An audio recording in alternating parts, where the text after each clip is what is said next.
Uh, Attention.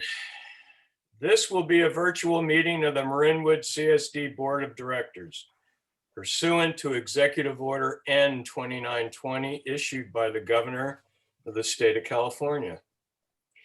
There will not be a public location for participating in this meeting. Any interested member of the public can participate telephonically or via internet by utilizing the web link or dial-in information printed on this agenda.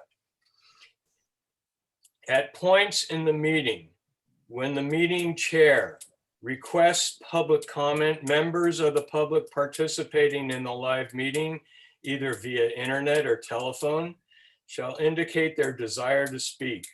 If participating via internet, please click the raise hand feature located on the Zoom application screen. If connected via telephone, please dial star 9, excuse me. In addition, members of the public are reminded to adhere to the 3-minute time limit for public comment on both non-agenda items and agenda items. To aid in this, a 3-minute timer will begin and be displayed during each public comment. If the speaker has not concluded their comment at the end of the 3-minute time period, they will be asked to conclude their comment. After having requested the speaker conclude their comment, the chair may elect to end the comment period for the individual commenter. All public comments are to be directed to the board and not staff or other members of the public. In some instances, the board may request staff to provide a brief response during the meeting or refer the commenter to follow up directly with the staff outside of the meeting. Now that that's taken care of, let's call to order. Roll call of directors. Board President Shea, I am here. Director Case, Here. Director Kilkenny, Here. Director Oyserman, Here. Director Ruggieri. Here. Thanks. I want to adopt the agenda. Anybody want changes? Everybody good with it? I don't need a vote, do I, Eric? Let's adopt the agenda as written. Consent calendar. Draft minutes of the regular meeting of April 13th, 21, and bills paid. Comments from my illustrious board members.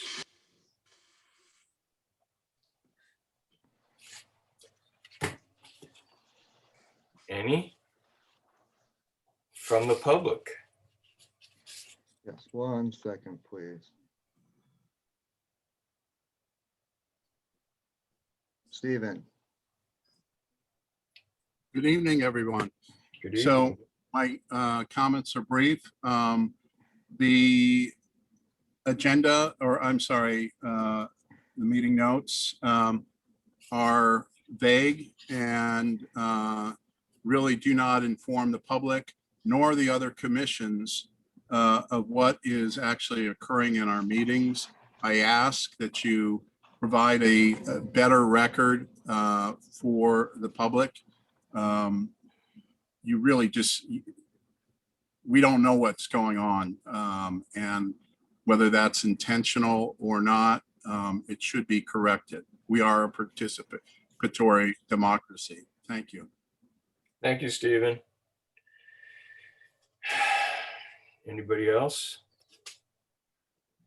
Nope, that's it. Hey, Well, Bill, can I just ask, are the commission meetings also on YouTube? No. No, okay.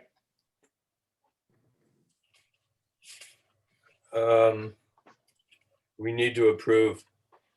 Do I hear a motion? I motion to approve the draft minutes of the regular meeting of April 13th, 2021, and the bills paid. I'll second that. Tiff. Board President Shay, Aye. Director Case, Aye. Director Kilkenny, Aye. Director Oyserman, Aye. Director Ruggieri. Aye.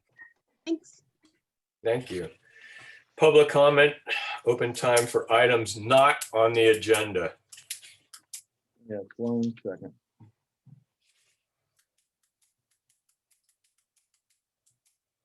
Stephen, Stephen, Yes. While I hope everyone lives a long life, in 50 years, everyone speaking tonight will be dead, I would expect. And what that means is the only thing that people will know about us is the good works or bad works that we do. Are we achieving the Marinwood of tomorrow with what we do today? That is the question that we should be asking each and every meeting. Tonight, there is a legacy project that is going to be voted upon. And the debt will last for years. And of course, the building may not, if it's the wrong building, we're going to have to live with the problem for a number of years. And I ask everyone to take a breather and give this project, some of these decisions that you have this evening, full consideration, and most especially the 3 new board members. Really, you're at a disadvantage because you're being asked to approve a project that has been in the works for several years. It has gone through many iterations, and I'm sure you're going to get representations tonight that may or may not reflect what's going on. But I want to assure you that I have done my best to record all of the meetings so we do have a permanent record of what has occurred. And I have also started recording the commission meetings, which could also be a source of information for everyone. I have them up on my YouTube channel, which is, I think it's Save Marinwood. And I think you may find that some of the information that you're getting, you'll certainly get more information from seeing some of the transactions. I've also, this evening, I've made sure that some pertinent meeting points are now posted on savemarinwood.org, and we can discuss those points at a later point. But the main thing is this is your legacy. This is our community. There's 6,000 of us who live in this community, and your responsibility this evening is quite substantial. thank you, Stephen. Anybody else that wants to make a comment not on the agenda? no, sir. Okay, district manners, fiscal year 2021-22 proposal for the operating budget. We are going to approve this item, so I guess we'll go comments first, or go for a motion to approve. Or I can lead into it for you if you want, Bill. Well, I mean, it's basically straightforward. It's a slight improvement over last month's. I think it's a really good budget. I like it a lot. And they give us plenty of room here for movement if things open up more. So go for it, Eric. Well, I mean, you hit a lot of it on the head. What I would also say is, and it has been my my theory for the past 5, 6 years here is I tend to budget very conservatively on both sides. That said, we have exceeded our budgeted expectations in terms of revenue over expense for the past several years to the tune much greater than the 412 that is shown here. While that is no guarantee of future performance by any stretch, it certainly illustrates a positive trend of the fiscal direction that the district has been going. It does include a significant expansion of the summer program participation from last year, yet it should be noted it's still only at about 60% of what our total summer capacity was pre-COVID. So that also plays into, if you're trying to look at this into future years. So there's still plenty of room for programmatic growth as we are allowed to grow in future years. A few of the things that I felt I should have attention drawn to them. The insurance, primarily property and liability, is still not a finalized number from our insurance carrier. They continue to work. I just received a communication from them yesterday with a further revised estimate that actually had it about $1,000 total higher on property liability. Of course, this budget doesn't take into account any of the discounts that we also received through there. So it's going to be probably more of a wash on our side, meaning it should still come in under the number I have total budgeted for it. The other thing I want to reiterate and be very transparent about, this budget does include a 5% salary increase to the overall pay schedule for our park maintenance staff. That was discussed 2 meetings ago. It's been in since the initial budget that you've seen. It is still in this budget unless there is objection to it. When you approve the publicly available pay schedules next month, this will be incorporated and they won't take effect until the first full pay period of July of the next fiscal year. So I just wanted to make sure that that was out there. And then finally, on the fire side, the service contract revenue that's listed in there for fees for service as well as the CSA, those are not final numbers. They are very good estimates, but we cannot finalize those numbers until the close of the fiscal year because the final numbers have to get reconciled every year with the prior year. So until we complete the year, we can't get the final numbers, but these numbers, I am very confident are going to be very close to the final numbers that will be approved after all of the reconciliation has been performed. That usually happens sometime in September or October. You'll be presented with those agreements with the county. Close enough for government work. Thank That's what they say, Bill. you. Okay. I have one question. You have 0 under rental income from the community center, Yes. community events. Yes, so at this time, we are still not anticipating renting out the community center or conducting community events. That may change, and if it does, that obviously equals a larger degree of revenue than it would equal a degree of expense. Community events tend to break even or bring in very little in terms of revenue over expense. As of right now, even with the governor saying there's going to be a June 15th opening, there are a lot of restrictions involved in that. Luke and myself, as well as Robin Bruton, actually sat in on a meeting with 20 or so Marin County Park and Rec providers, as well as the Deputy Health Director for Public Health.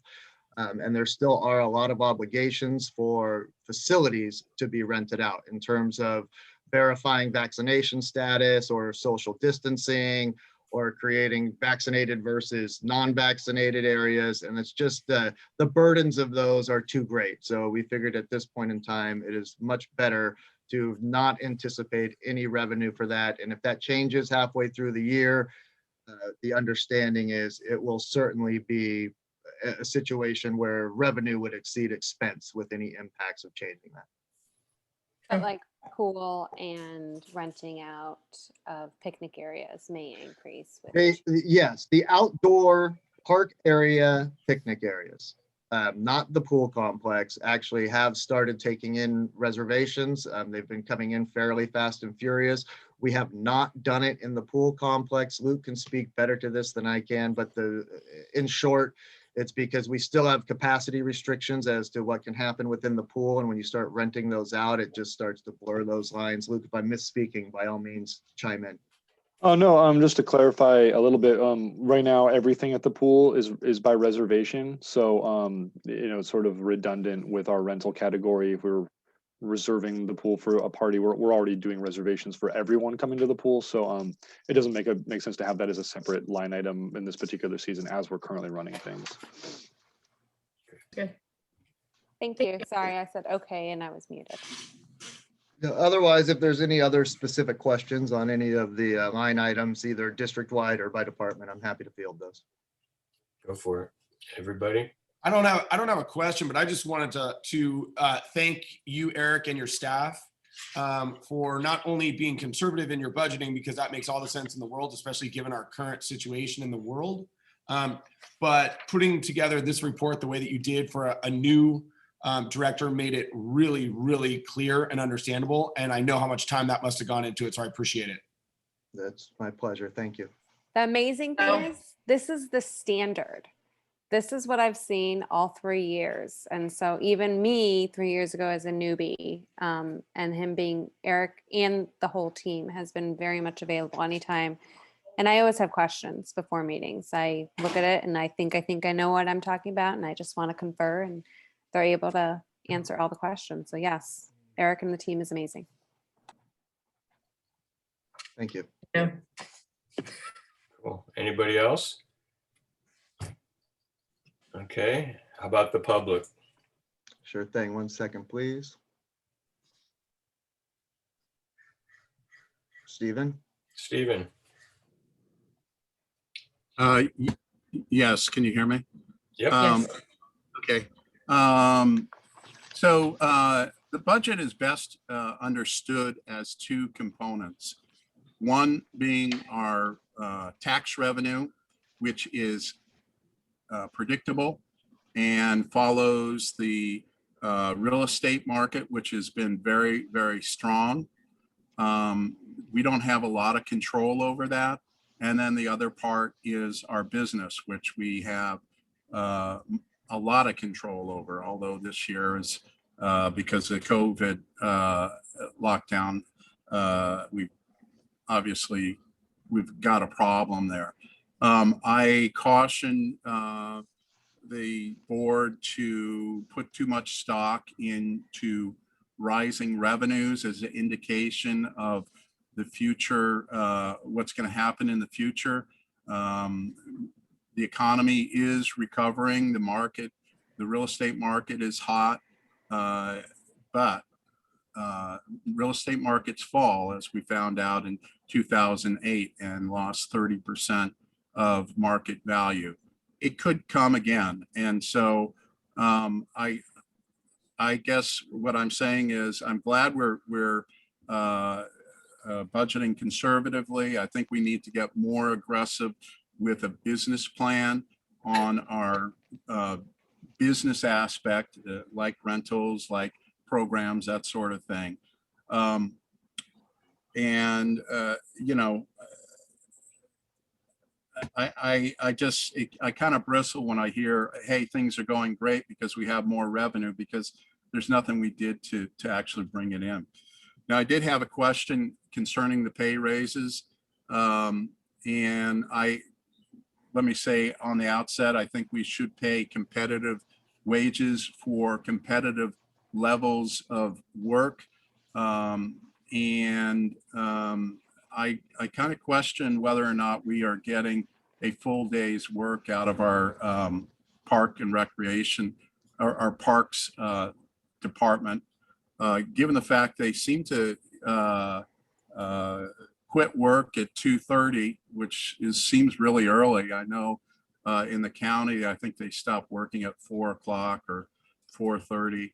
And I just, you know, I see some of the things that are undone, the maintenance that is not completed, some jobs completely ignored. And just to throw in 5% raise without, you know, just as a kind of a cursory thing, I'm not sure if it's warranted at this point.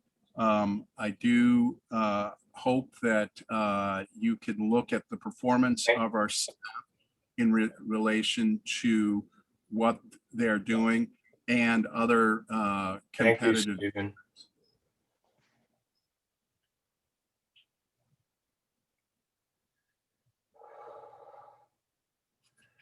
Anybody else, Eric? No, that is it. If I could, I would like to respond to one comment though that was made there, Bill, if you're okay with Go- that. Go ahead. In terms of, our park guys do sometimes leave at 2:30, 3 in the afternoon. Our park guys also often show up before 6 in the morning, where they start their day by cleaning out all of our facilities, wiping everything down, scrubbing, and getting everything ready for the next day. So trust me when I say they are putting in a full day's work. Thank you. All right. So we have a motion to approve.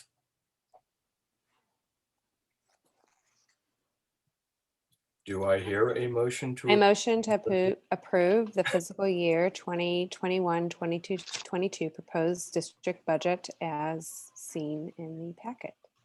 Second, Tiff? Board President Shay, Aye. Director Case, Aye. Director Kilkenny, Aye. Director Oyserman, Aye. and Director Ruggieri. aye. Thank you. Thank you. On to the fun subject. Park Maintenance Facility Project, accept bid from the lowest qualified bidder in response to the notice inviting bids and authorize staff to enter into contract with the lowest qualified bidder. We need a motion to approve. Bill, if you don't mind, I'd like to kind of open this up a little bit first. Go right ahead.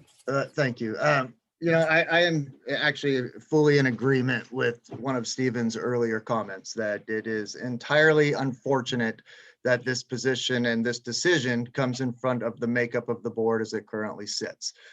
This came about in 2016, shortly after the formation of another new board that saw 3 new board members join. It was always intended that this project would have been completed within their terms. It certainly was never envisioned to take this long. Unfortunately, there were several uncontrollable delays to this project that continued to push the timeline back. So I fully do recognize that this is a difficult position for this board to be put in. Unfortunately, that is the nature of government work when you're a termed publicly elected official. I tried to provide you a detailed yet concise timeline, as well as links to complete timelines that showed every published update that was included in a publicly available board packet, leading up to and concluding with the final approval of the Marin County Planning Commission. What was missing from this timeline, and wasn't really discussed a lot in my staff report, even though I tried to make it detailed, is that this building facility was designed specifically to be incorporated into a park setting. This was not designed as a corporate yard. We did not have that luxury. It involved creating a park setting that never existed in this area before.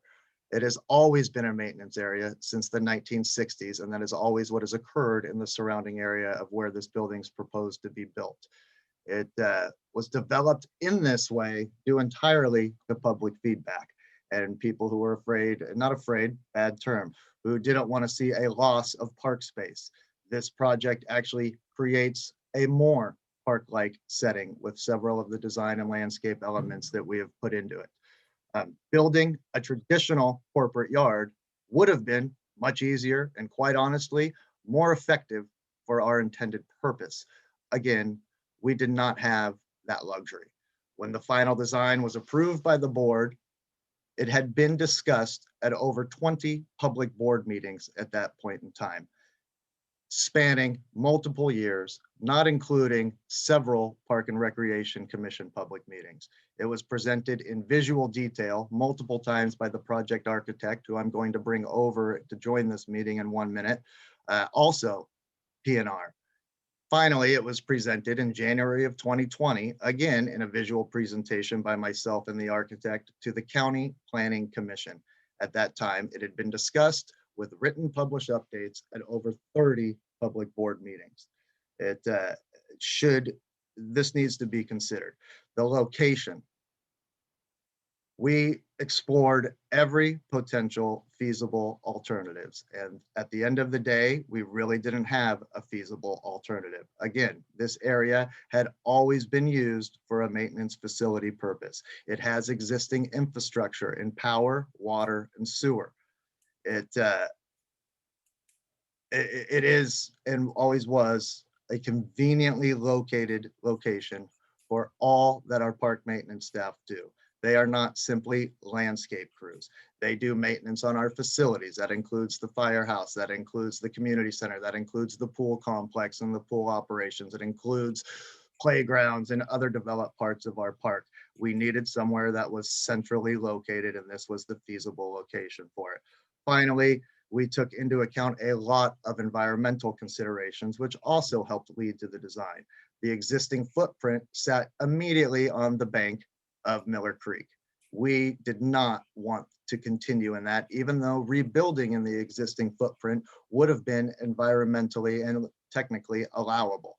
We chose to pull off of the bank and pull outside as much as possible of what's known as a stream conservation area. That is what led to the placement of this facility and also helped to guide the way it was designed, creating a park-like setting, recognizing it's a public place, creating the aesthetics to go into this park-like setting, and ultimately making the entire area significantly better than it was from 1960 until present day. That is the context that brought us to this point, that brought us to this design, that brought us to these bid packages, which unfortunately had always been intended to go out anywhere from 2 to 3 years prior. Circumstances are what circumstances are. This is the time that we are at. Before I get too much farther into my staff report, I wanted to lead with that just to provide my own perspective on the background on why it got there. Somebody who's been intimately involved with this project every step of the way. I am going to, Bill, if you are okay with it, I'd like to bring Bill Hansel into this conversation as well as the project architect who can also talk to questions. Do you have any issues with that? No, go right ahead. Great. Before Bill talks, can I just ask one question connected to what you just said, Eric? Is that okay? Of course you can, Chris. And this is me playing catch up, right? For sure. Right. You mentioned multiple times no corporate yard because that's what the public suggested to you guys. They did not want some prefab, some building. It is I guess what I'm saying is. Would that have been and I think you suggested, but I want to clarify, would that have been a doable in the space that we have, even as you remove this building from the creek area? It would have been doable. It would have eliminated to large degrees restoring that area into more of a park-like setting, and it would have allowed for probably a very narrow pathway once you kind of fence it out. We can certainly get into the way it was designed a little bit to some degree. We can certainly talk about why it has side entrances instead of a front entrance that goes to the south, all of which would have impinged on what was also a goal of not only bettering the environment, but creating a better park setting in that area, a more pleasant experience all the way around, as opposed to cutting right through the middle of a bunch of scattered equipment, two dilapidated buildings, some materials that lay around, tree debris and everything else. So that was why it was designed and incorporated in the way that it was. Thank you. You got it. Now, Bill, if you have anything to add to that part, please feel free. Otherwise, I'm going to carry on and get into some more of the details of the staff report. Thanks, Eric, and thanks to the board for having me as well in the meeting. I guess the only thing I'd add, and I appreciate everything that Eric presented in terms of the history of this. I was on the board back in 2006 or 5. I can't recall. I think it was as early as late 2005.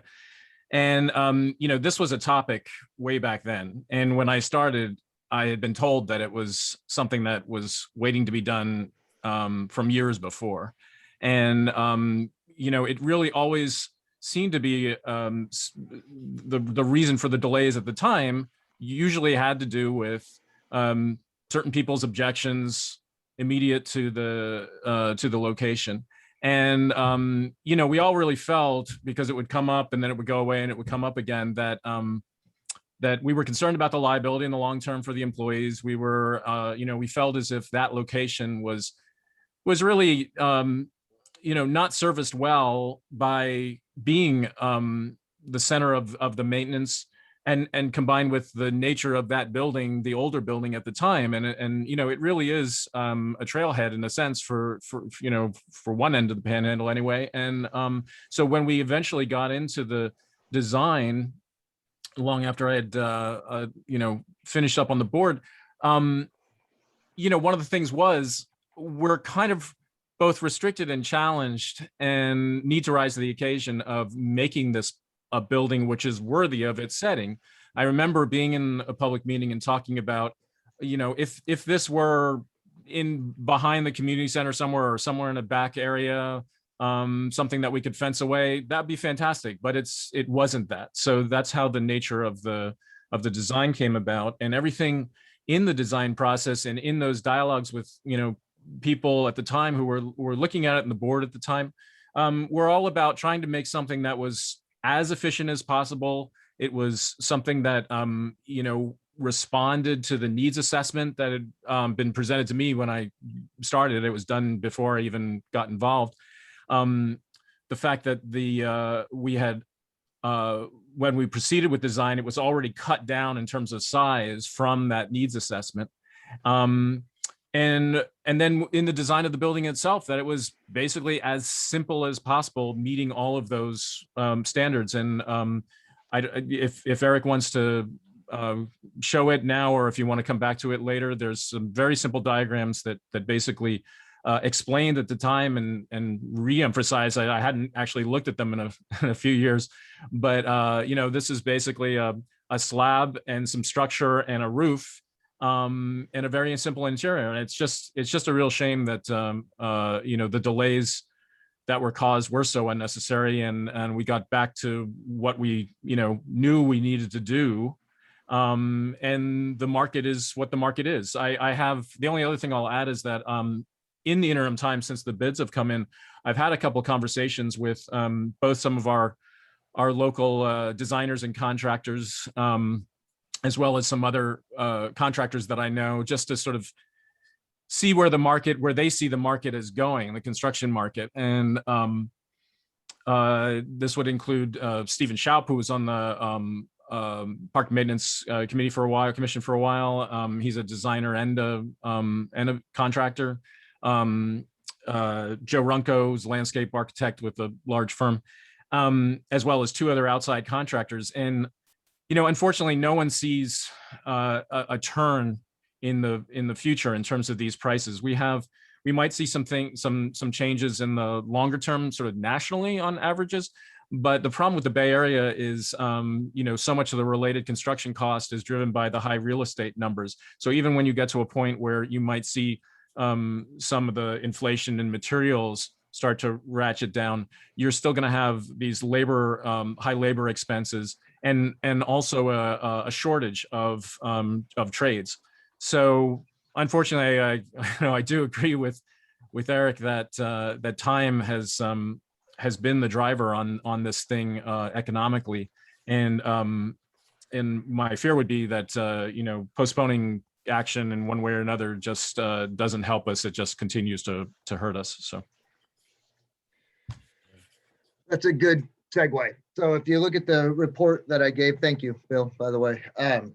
You see I listed out the base bids, all 5 that were received. We had a little, I believe 10 firms that came in that expressed interest in the project, all performed site visits. 5 of those submitted formal sealed bids. I think I can speak for Bill, and I can speak for myself, that the bids came in much higher than we anticipated, and certainly much higher than we had hoped. However, it didn't come as a complete shock in that, especially in the last year or two and watching the industry and the construction trends, we knew it was moving quickly in the wrong direction in terms of price escalation. Um, Again, several factors Bill spoke to, but I'm going to reiterate what he said again. The single biggest element driving the increased cost of this project from the point in time when we were actually ready to be here 2.5 years ago to being here now 2.5 years later has been time.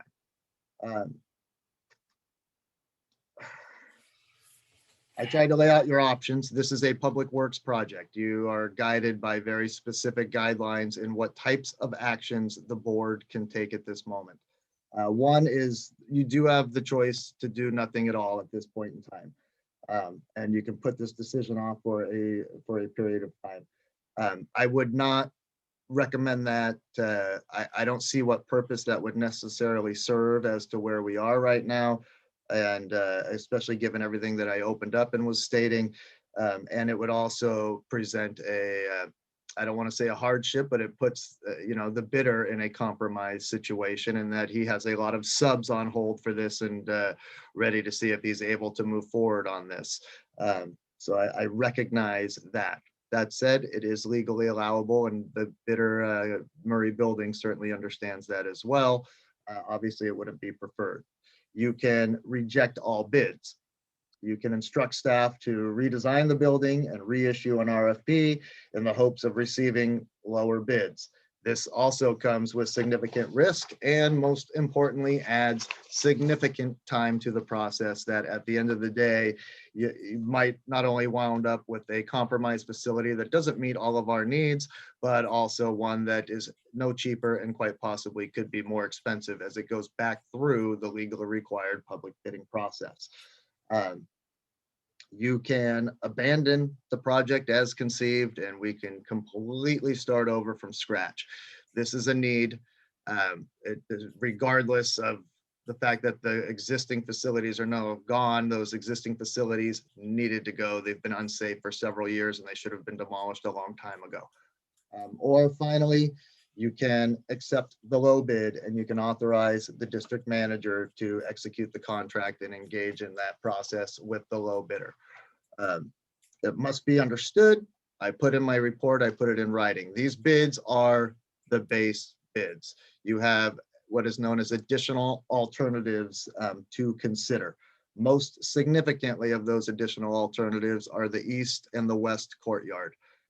They came in at a bid price as spec'd in the plans at approximately, I think it was $377,000. That is in there.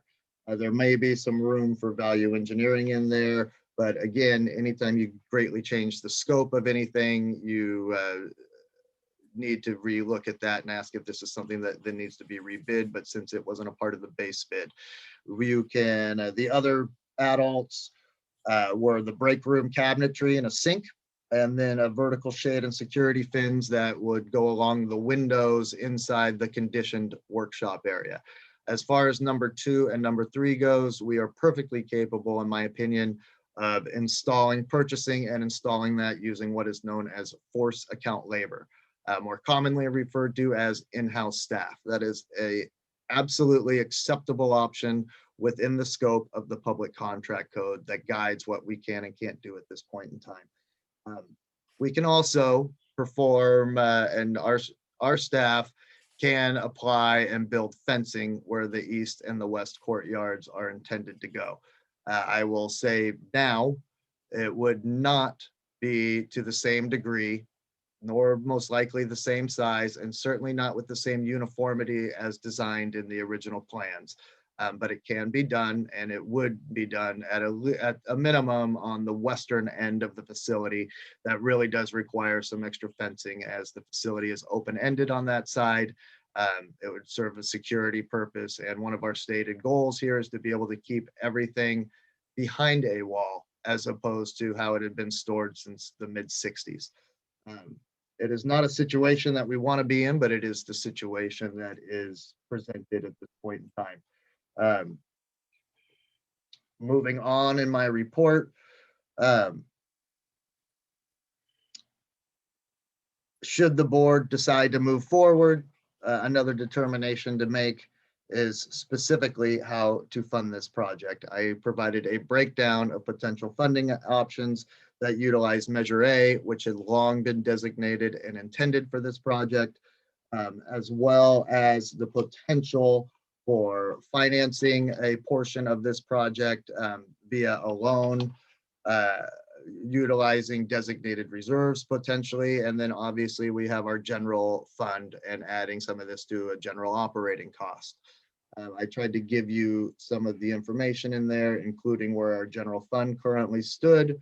And I gave you an example that was nothing more than here is one potential allocation strategy, utilizing exhausting Measure A funds, utilizing a portion of designated reserves, taking out a financing loan in the amount of 500,000, and also using into the general fund to account for some of the additional expense that we know is going to still be incurred, along with some of the plantings and landscapings and everything else. This is, again, strictly one example.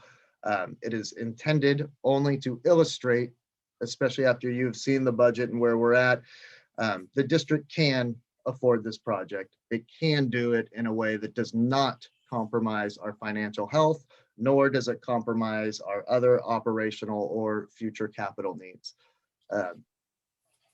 You're at a critical decision point in this initiative. I recognize that. I'm happy to answer any further questions that may exist. Bill is happy to answer any questions that may exist from a design standpoint. I might have one more thing to add, Eric, if it's okay. Yeah. It's I just would like to touch on the fact that the consideration of the budget and the process and how things have gone duly should be a lot of the focus of your attention. But I don't want you to forget that facilities investments, building investments are things that are key to organizations and agencies. It's easier to understand that in the context of like the community center and the quality of the community center or the quality of the fire department, because you're more, that payback is kind of more immediate in your mind, I think, in my mind anyway. A district like ours, how many times have we done building projects? There was the original community center, there was the firehouse, there was a connection between the two that was eventually filled in as offices. There was the pool project, pool house project. At each of those threshold moments in building up kind of the infrastructure of what the Marinwood CSD is, those were, tense points. I'm sure no one approving any of those felt, in the context of, the money at the time, that it was just an easy thing to just dedicate X amount of money. But they are significant investments in the long term. And I would argue that the reason why we want to make have good buildings and have good facilities is that they're going to pay back over that long term. If you imagine the community center with even sort of less, not having a classroom or having a smaller footprint, or not having the offices.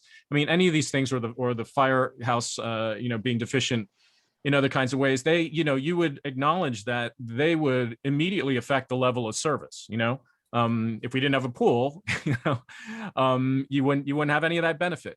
And I would argue on behalf of the park workers and the sort of somewhat invisible job that they do, that their facility contributes to the quality that we see in the park. And the better of facility they have, the better jobs they can do and the better product we'll see.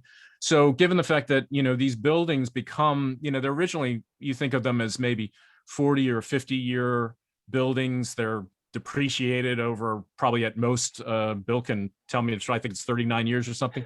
The reality is that we use them, by the time we get through our arguments about what to rebuild and how we can afford it, we use them for 60, 70 or 80 years. And so that's where I'd say, don't forget the investment that's being made, for the generational investment. And this board happens to be at that key threshold moment for one of the 3 or 4 projects in the entire history of, of the district. And,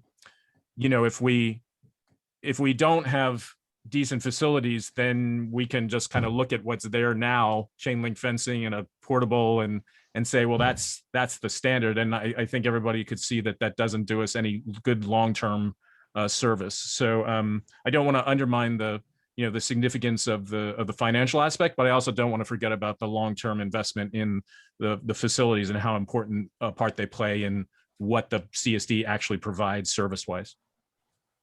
Thanks, Bill.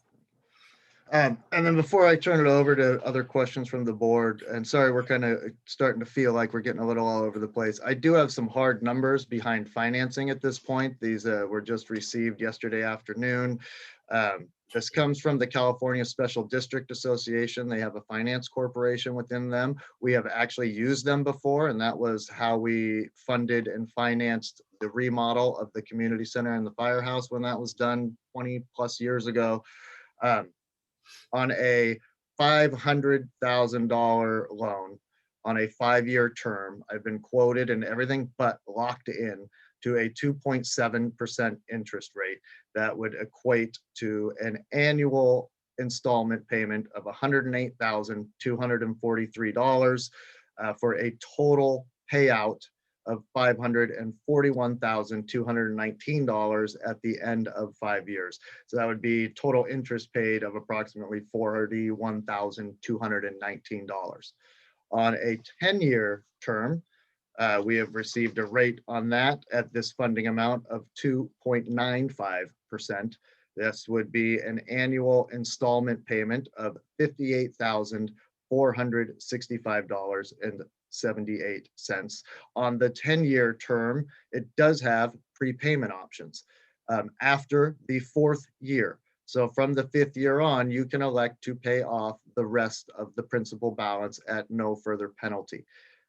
This could save you up to, I think, approximately $33,000 in total interest, depending on what point you were to pay it off. If you paid it in those equal installments over the full 10-year term, you would be paying a total interest amount of $84,657.80. Again, when I started this process with them, I gave them a round number of 500,000. It would be up to the board to determine an exact amount if they wanted to borrow, and as well as the terms. And then from that point on, we can lock in those rates. It would come back to the board as a separate item strictly for the financing aspect, basically as a ministerial approval at that point in time. Can I Okay. ask a question? Are we doing multiple approvals or are we doing one whole vote? Like, let's say we approve the lowest bid and then the lowest bid with, just throwing things out there, with doing 2 of the amendments, right? And then the lowest bid with 2 of the amendments with the 5-year or the 10-year. I'm just saying, do you want that all as one vote or are we going to vote each little thing? No, I think you could make a full motion, and Tiffany is going to hate me, but she will do her best to record it properly, and we are taping the meeting. My staff recommendation is, written in there, is to accept the apparent low bid received and then determine which, if any, additional alternatives to accept, which I think is what you were referring to, Sivan. Authorize the district manager to engage as the low bidder in executing a contract for the construction. And then additionally, you would be making a determination, providing staff direction basically on the preferred allocations and funding combinations to be used for funding the project, including potentially providing me direction to pursue the final loan financing amount and terms through the CSDA Association. Yes, that's what I meant. Now, can I ask a question Yes. of you and Bill? So the lowest bidder, in general, people say don't go with the lowest bidder, but what is you guys' views of, it's because they're probably missing something, right? But Murray Building Inc. in Santa Rosa, what do you guys know about them? I think I had talked to you guys and you guys both really respect them and want to work with them, let alone when the bids were coming in, this was somebody that you were looking forward to possibly working with, I think you said.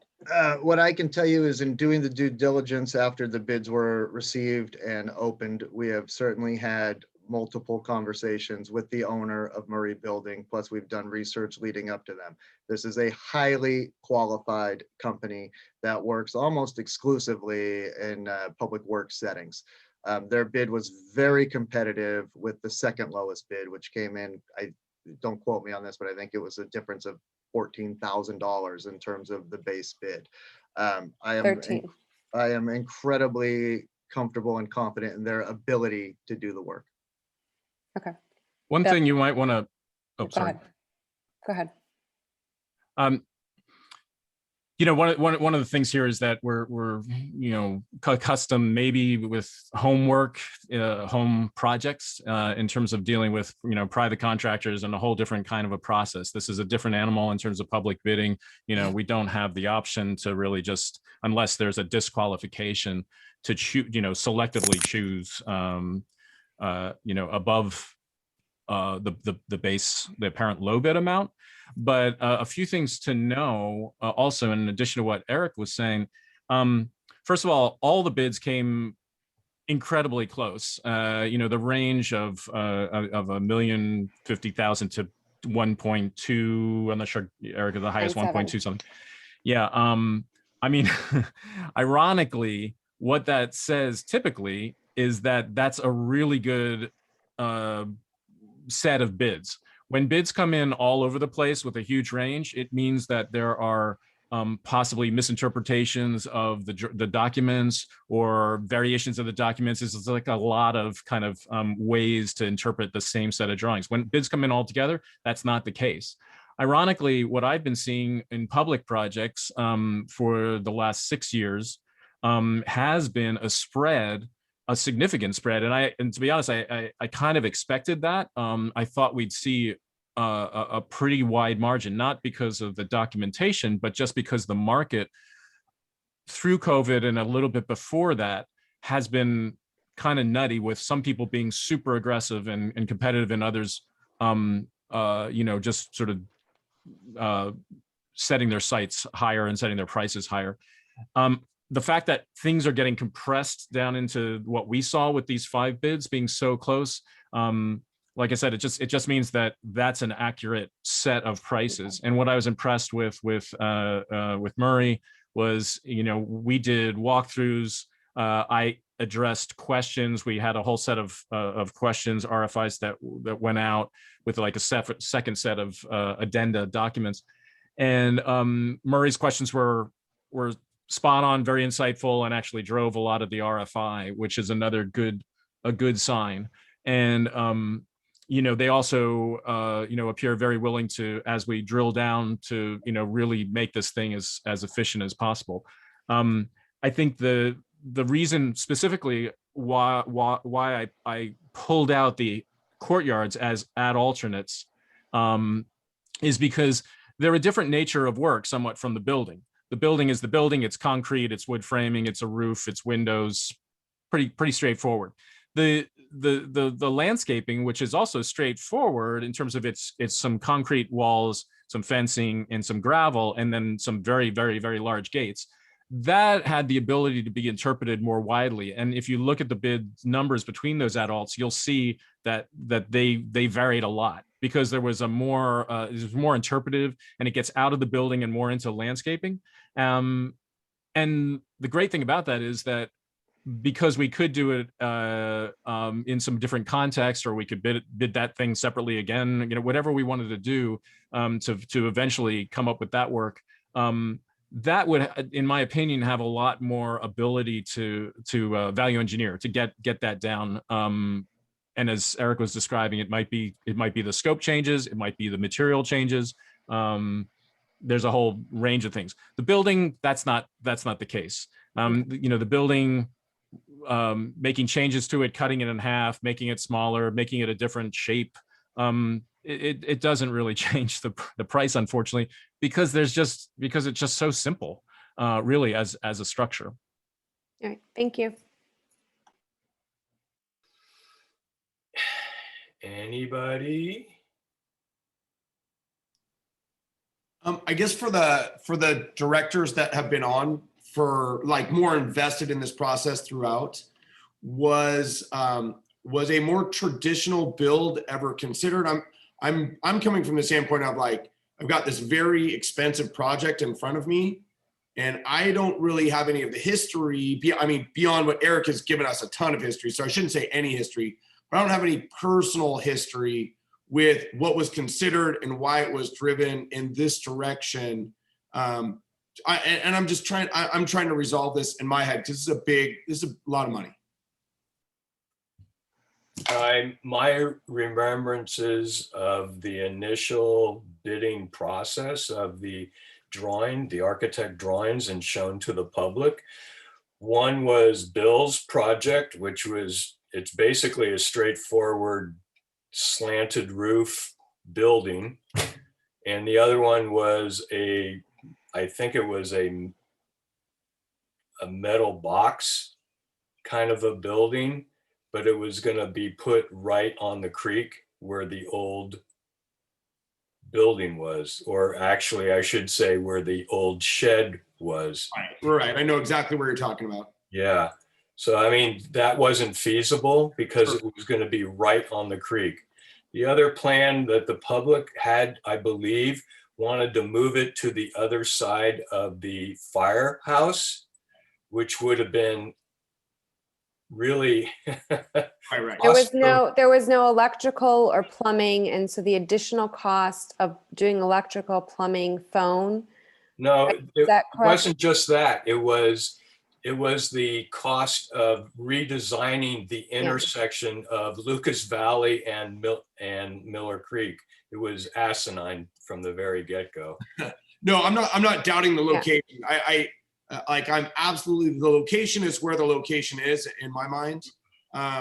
And something is going to be built, right? And I'm just asking, because there must have been something that drove it from, Well, I think that originally maintenance crew sat down with Eric and Bill and the other architects that were coming and said, these are our wish lists, like I would love to have, think of your toddlers, right? Sure. Like my wish list.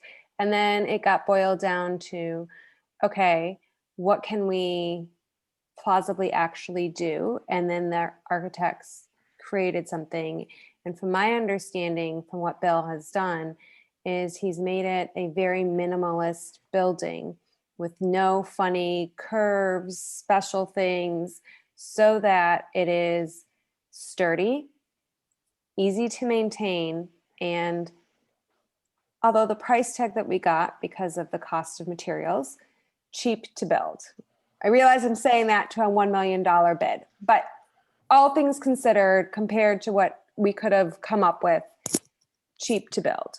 So it also, I think we also need to remember that the guys have a lot of projects that they do out in the rain that really, really should not be out in the rain, like when they're redoing all of our picnic tables and stuff that they have to do every year and all that. They do a lot of building.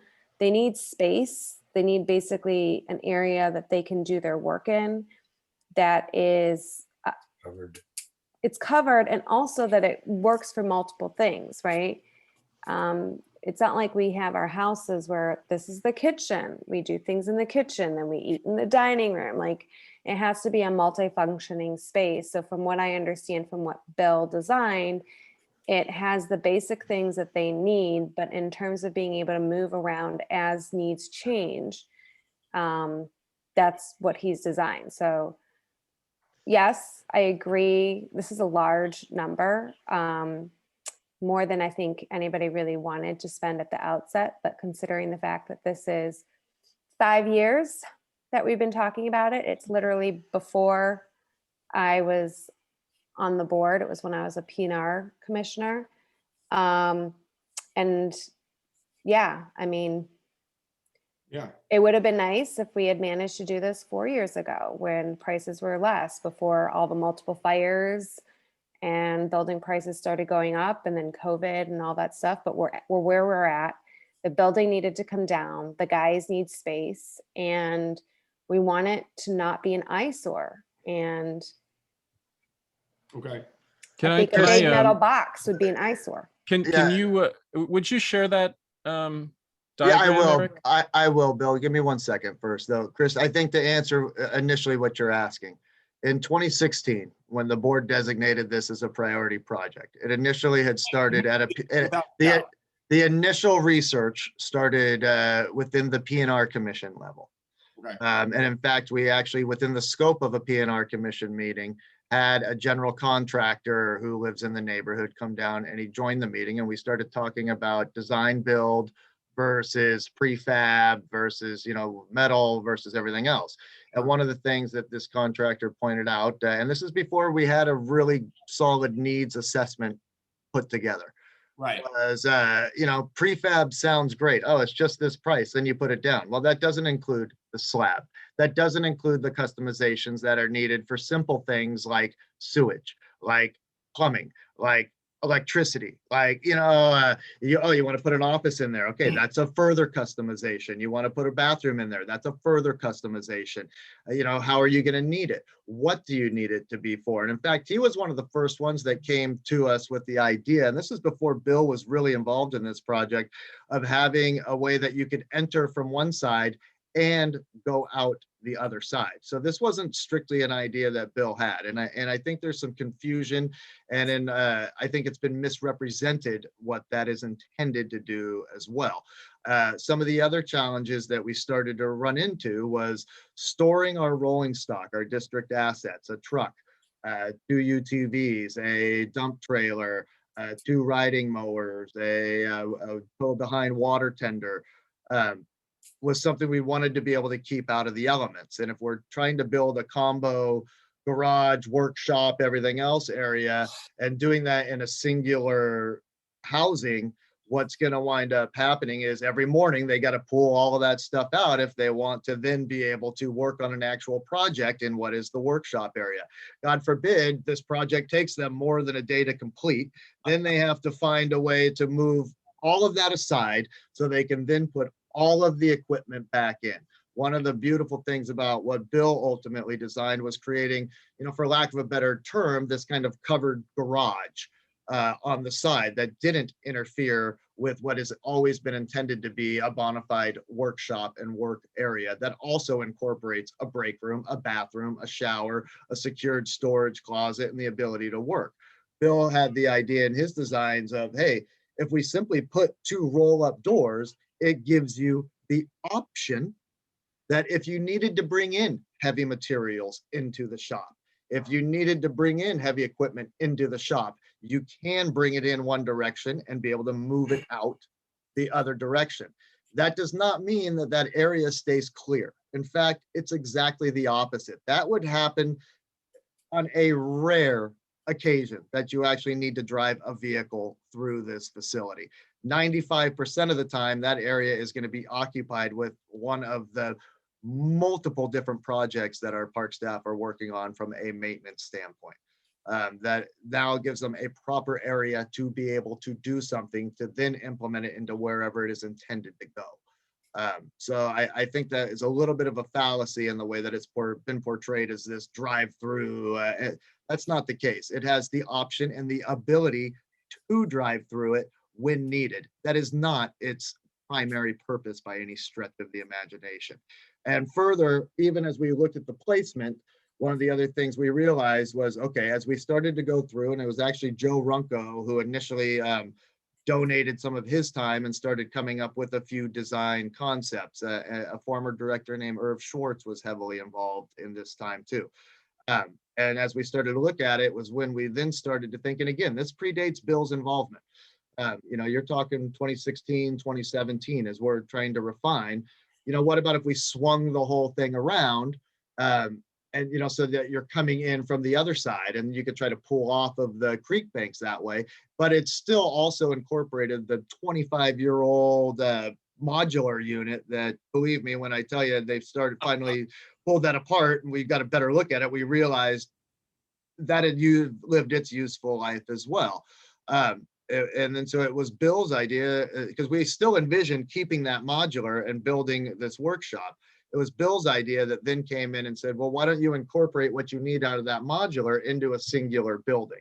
And that was where that came from. And that was why we said even better. And that allowed us to pull farther back, which then allowed us to take that open area to the south between where this facility is proposed to be placed in the creek bank, and give us an actual opportunity to revitalize that area, to actually create it into a park setting, to restore the habitat along the creek bank. None of this is going to be able to happen immediately, especially at some of the prices that came in, but these things will happen. This is part of the overall project that is going to find its way to completion in the foreseeable future, but not in the immediate future, unfortunately. So that's kind of the evolution of how that came about and how we wound up getting to this. When we brought Bill on, we had a very defined needs assessment. That needs assessment's been posted on our website. It's been available to be seen. It was done in cooperation with staff and ourselves in identifying what are our operational and functional needs of this. It was shared at the prior board meetings. It kind of went through that level of a process. That then became Bill's starting point. The park guys had kind of drawn up some of their ideas that, trust me when I tell you, were much grander in scope than what we have eventually been pulled back into. And I think Luke can probably speak to this. And this is, in all honesty, probably right around the time Shane had left and Luke had really assumed this position and became much, much more involved in his role in this project too. And Bill spent a lot of time sitting with the park guys saying, you know, to kind of Savon's, taking what is a wish list and actually looking at this from a needs assessment, which is an entirely different concept. And how can we scale it back to meet our essential needs, recognizing that there's going to be some levels of compromise that need to be made. You're not going to be able to fulfill this entire wish list the way you envision it if we are still actually going to take that area and beautify the surrounding environment to it as well, which became a very clear and stated goal as we went further through the feedback of the process. Okay, thank you. Yeah, I hope that answered Oh, kind of no, what I yeah, think totally, was your question. Yes. Good. Bill, I do have some slides that just kind of show how this building is put together in a simple form. We can certainly show them, but I think we verbalized it pretty well. But if you want to walk through those really quickly, I can I'll just bring do up it on the super screen. quick. 1 second. I make Director Case makes a great point because I understand that it's hard to disconnect the nature of the design with what the cost is, right? So this was presented back in one of the public meetings where we got the approval. The existing site, if you click to the next one, it's only 9 slides here. So here's one element of the building. It's a rectangular slab. It really doesn't matter what shape of building you put on top of that. It's just X amount of concrete, and really the price is determined by how much concrete is there. So we have 2,500 square feet total. Half of it is conditioned interior workshop space. The other half is essentially like a carport. The next element you have is our structural columns. Again, doesn't matter what the shape of the building is, you're going to have some kind of structural column elements. The next one, this is the seismic bracing. There are a bunch of different ways to do that. In this particular case, these angle braces are a really efficient way to put the structure on the outside, so it's not interfering with the interior space. But also it becomes the kind of the one element that is architecturally interesting as well as functionally interesting. So you'd see this no matter, you'd see some sort of form of seismic or lateral or earthquake resistance in whatever shape of the building you'd have. Then you have the skin of the building, which are just the walls. The right side of the screen is the work space. The left side is the open air area. So what we're doing is we're getting 2,500 square feet of space, but the premium space, the more expensive space, is the space that's enclosed and conditioned on the right side, because that obviously has to have heating, cooling, it has to have the windows, but we're getting a lot more square footage out of it and trying to reduce that contained space, the more expensive space, to as minimal a portion as possible. Again, not much different no matter what the sort of look of the building is. And then the next one. These are the structural beams for the roof.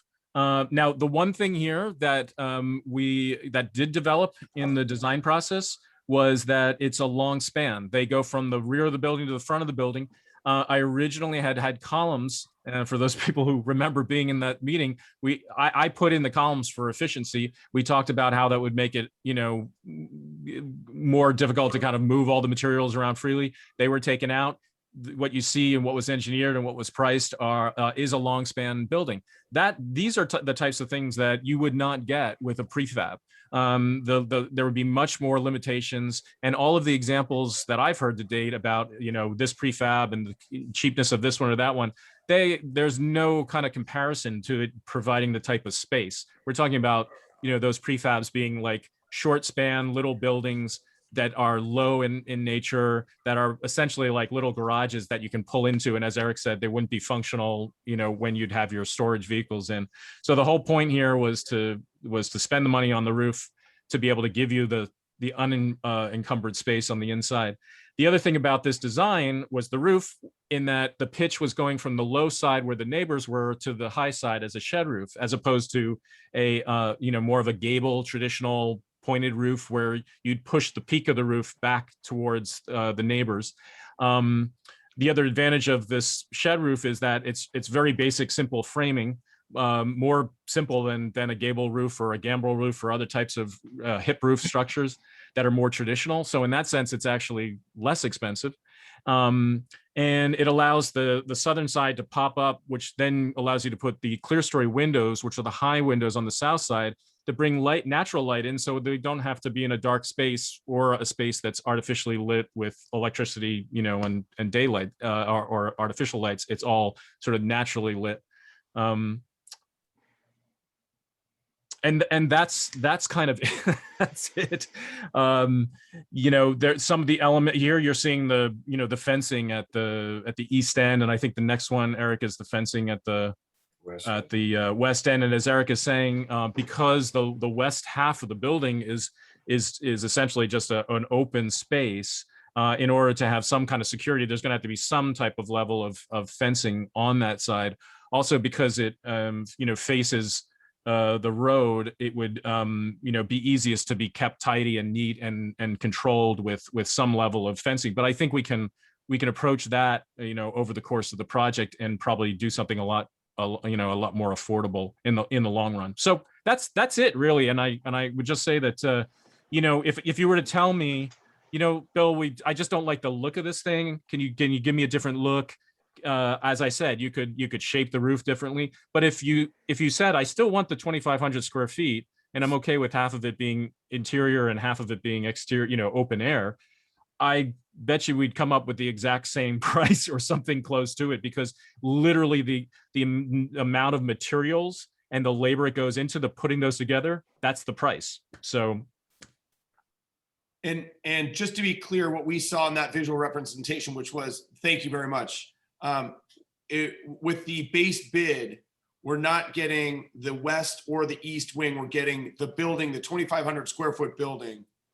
Yes, which includes the overhang, the 1,200 square feet of the covered storage, right. But it allows for the future to figure out whatever you want to do with the courtyards. Which again, that's a landscaping project. It's a whole other world. It has different cost structures. At this point, obviously, I would almost rather deal with it anyway separately. Like if you wanted to say, oh, let's throw it in all together, I'd probably discourage you from doing that and say, you know what, let's hold back and we can find other ways to make that more efficient. Okay. And is this going to give, Eric, I think this is probably for you, is this going to give the park guys like the space to keep, like I was there the other day, and as they have been my entire life, there's all of the, the different refuse and things like that. Will that be now contained within one of those two wings, or how, like we're building this beautiful building, are we then going to have, like the tree clippings and things like that come up, because this is a big portion of what they do. Is that going to be hidden from sight, or is that still going to be in sight based on what we're talking about right now? The goal has always been to be able to take everything and keep it behind a wall. This includes not only creating the walls by which to keep it behind, but also creating some efficiency in how we operate. One of the items you just approved in the budget, which was actually a carryover from this current fiscal year, is a chipper. Not a gigantic chipper, but an industrial grade chipper that instead of having these piles, our guys would actually have the ability to take those and chip them directly into a dump trailer. They would have to, it would change some of their operation in meeting that, okay, you need to, as you create those piles, you're then chipping those piles and then you're then moving those piles relatively soon thereafter to dump or to as spread fill somewhere else on one of our properties or whatever the case may be. So it's a combination of everything, Chris, and it certainly has been considered and discussed at a staffing level for sure. Okay, great. Thank you guys very much for your comprehensive responses. I appreciate it. Yeah, and again, I want to iterate, there's been compromises on all ends, not only from what, certain people would probably like to see done to that area, but what our guys would like as a park maintenance facility. This is an attempt to balance all of that into a park-like setting. We do not have the area or the space or the ability to create a multi-acre fenced in corporate yard like you see right at the end of Idleberry, where it goes into the county facilities that contains 40,000 square feet of warehouse space. The county parks uses that to then as a home base as they go out and service all of their parks all around, including McGinnis Park, which is right down the street. So I've heard those arguments, but we don't have that ability. We can't even, this whole thing occupies a smaller footprint than had been occupied previously. And it actually takes the area and makes it a nicer, more appealing, usable area for the public. I have one question. Do you know how much approximately we've already put into this project between design, just so I can have a number of, I know that we're only looking at the bid tonight, but it's really looking at the whole scope of work from day one to completion. Sure, that is a good question that now I'm actually a little ashamed I don't have written down immediately in front of me. So what I would be giving you is a stone cold guess. That includes things like, I can pull the info. I don't have that accounting system loaded on my computer at this second. So I don't want to quote with incredible accuracy, but I can give you a very educated guess on this. Especially when I take in, kind of some of the key components that we have paid for along the way. We've had some of the architectural fees. We've had the fees that we've incurred from the county for going through their planning and design review process. We've had the cost of demoing the facilities that were already there. Not to mention, the civil engineering work that had to be done, the geotechnical engineering work that had to be done, all of these aspects that led us up to being able to have the structural engineering. And if I was to give you a guess, Kathleen, geez. Sorry. No, that's okay, because it's kind of come through Measure A, and this is obviously going to be our largest expenditure year in this past year, especially with demo and the county fees that have come through and everything else. We're probably right around 100,000 this year, but that also includes the need to rent a temporary office facility, bring in the fencing. We've purchased that we own those giant cargo units that we currently have right now, which might be used at a future time, might be sold at a future time. In total, I'd probably say you're somewhere maybe around 150, 160,000. Okay, perfect. Yeah, but again, I apologize. That's a number I should have had in front of me, so don't quote me on that, but I bet you I'm pretty darn close. I won't hold you to it. I won't take the rest out of your salary. I'm just kidding. That ain't gonna get you far. My other question is, I know we talked about approving it as a whole, but can we readdress maybe voting separately with the add-ons or doing it a budget-wise separately? I'm not sure I understand what you're asking me. So you wanted us, one of the things that you guys discussed earlier was approving it all in one big swoop. So it's approving that we're moving forward with the lowest bid, we're approving the add-ons, we're approving, you know, you wanted to approve all or nothing, right? You're saying you want to do separate votes. Let's approve the base bid. Then let's take a vote for add alternative number 1. Let's take a vote for add alt number 2. Let's take a vote for add alt number 3. Is that kind of what I'm hearing? Well, I'm kind of, yes, because I Okay. also discuss in length of how much we finance versus just going and saying, yes, we're going to move forward and do, you know, go with this bid. I think before we really think about approving this bid, we really have to look at the numbers of how we're going to pay for it. Sure. I think you can frame up your motions in any way that you want to frame up the motions, to be quite honest with you. What I have listed in my staff recommendation are all of the different things that the board needs to consider, some of which require formal action at this point in time. Some of these require providing direction to staff, so especially on the financing side, so that we can then come back. Then I can formally get that rolling, sign off on it, and then come back to you with a formal action in terms of accepting the loan and initiating the financing process. So yeah, I mean, you can separate it out into all of the motions that you want. What I've put within my staff recommendation are the things that need to be addressed.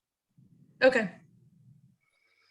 And we need to hear from the public before we do a motion, Obvious, yeah, correct? yeah. Right now you have no motions. I would certainly suggest that at this point, I think unless there's very specific questions from the board, I don't think I have anything further to add except for responding to any further questions. Otherwise, you should probably, whenever you're ready, Bill, you can move to public comment, and just reminding people if they want to comment to use the raise hand feature located within the Zoom application to indicate your desire to speak. Can I ask a question about that process? In this case, would you not have the motion and then the public comments on the specific motion rather than on just any aspect?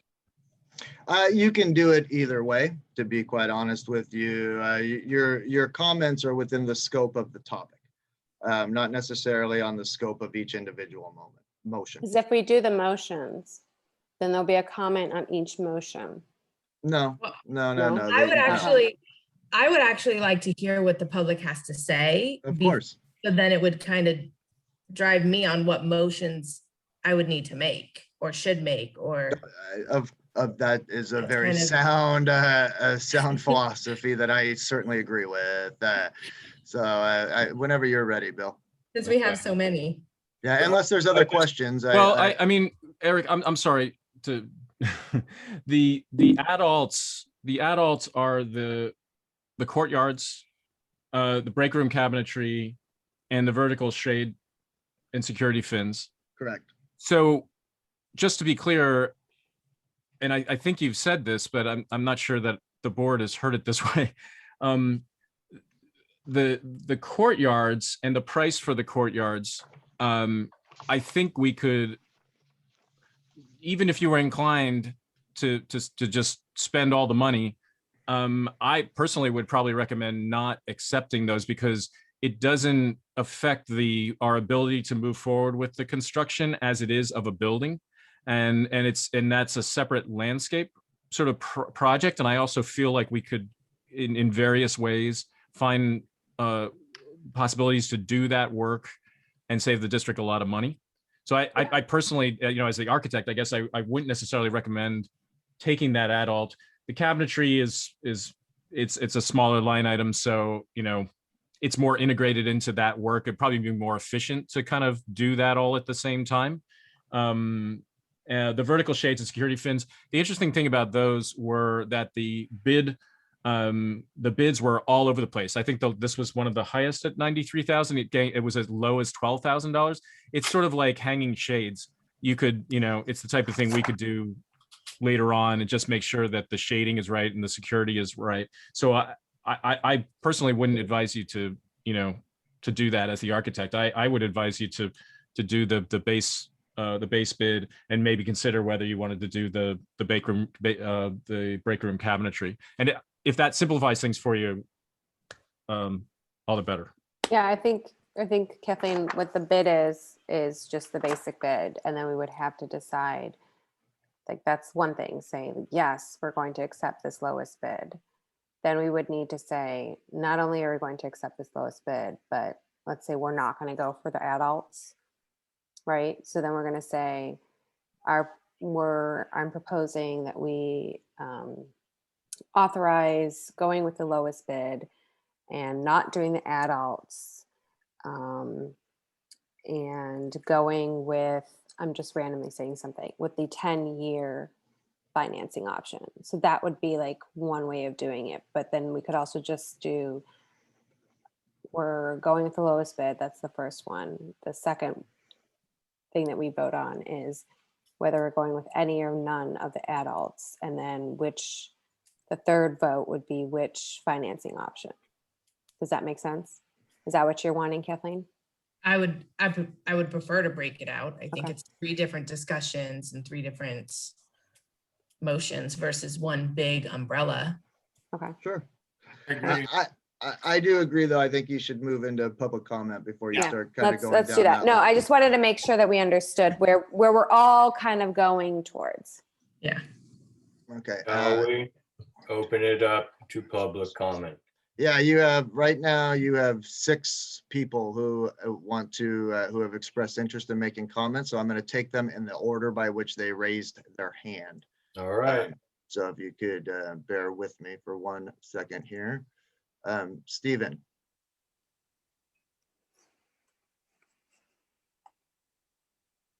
Hello, Stephen. Stephen, you're muted. Hello, can you hear me? Yes. Yeah. We can. Go ahead, Stephen. So there's a reason that NASA is not afraid to scrub emission on the launch pad. If things aren't in order, people die, disaster happens.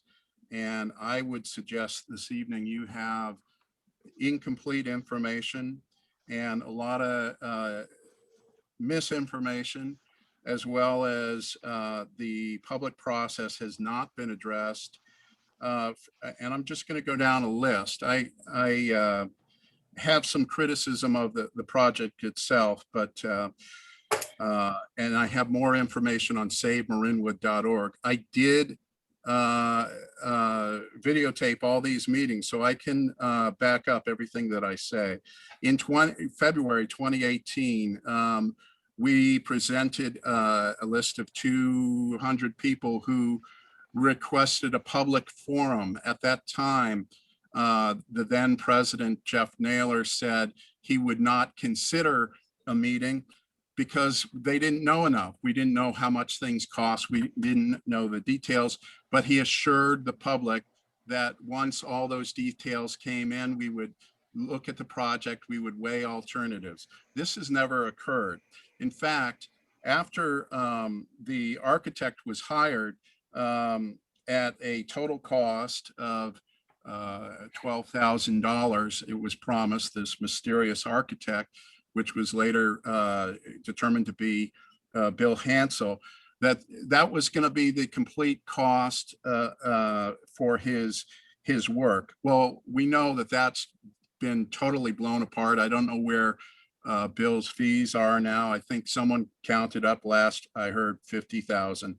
The project has not been in control ever since Bill got involved, because Bill was pressing for an aesthetic statement as opposed to a working facility that is efficient for our workers. Now, my main criticism of this has been the flow of the location and the vehicle flow that is hampered by this design. The most inefficient design that you can do in a building is a long, narrow one, and that's what we have.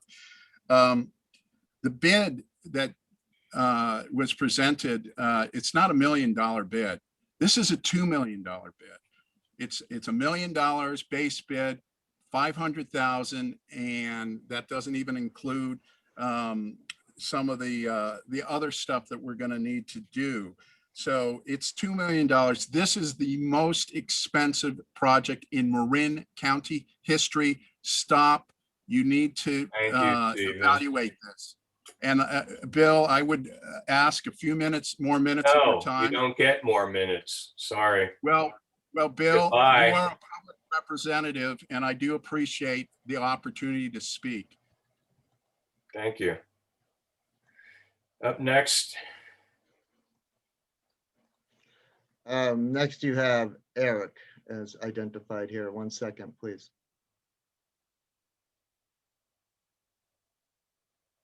Hello, Eric. hey, Rick. Good evening. So I want to, I guess, welcome the new board members. I actually attended the board meetings for about a year and a half straight, oftentimes participating and providing feedback relating to this project. And I think it's just a breath of fresh air for Chris, Kathleen, and Lisa in terms of your interest in asking great questions. I think Steve touched on it briefly. I guess it was on behalf of the community or for a number of folks. I presented the 200-person petition in 2019 that asked, and we talked to hundreds of folks in the community that include John Borrow, Steve, a whole group of folks. And one of the two things outside of asking for a public forum was just asking for just common sense alternatives and understanding what the budget was. I think that was pretty common sense. And as Steve touched on, what was unfortunate is Jeff's response was he didn't give much weight to a collection of signatures, and then they moved on to the next topic. And I think my assessment is the last board made a terrible mistake. And the way I look at it is it's not your mistake. But now you own your vote. And I think this is probably likely the biggest vote that you'll make as a board member. And I guess my biggest question to you, Chris, Kathleen, and Lisa is this the legacy you want to leave as a leader in our community? Thank you. Thank you.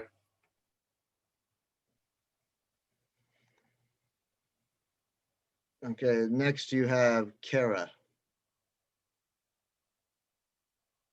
Hello, Kara. Kara. You're muted still. Can you guys hear me now? Yes.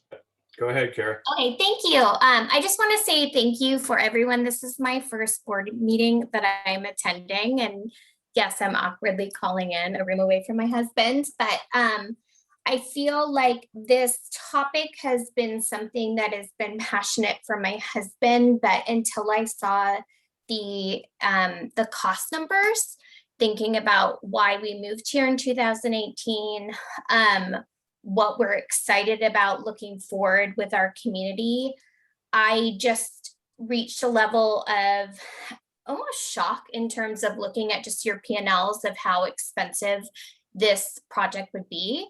I would say I appreciate, Siobhan, your background of being on this project for 5 years, or being in relation to it. Eric, all the work that you've done, and Bill, the beautiful design that you've done.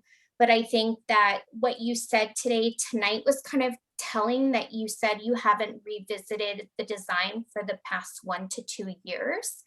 And I don't think any of us could have expected the amount of natural disasters and the pandemic that we faced that would have caused us to have these raising prices. And I think quite arguably that the cost of this facility always had me have some concern, even if we were looking at it in the 2016 prices that you're talking about.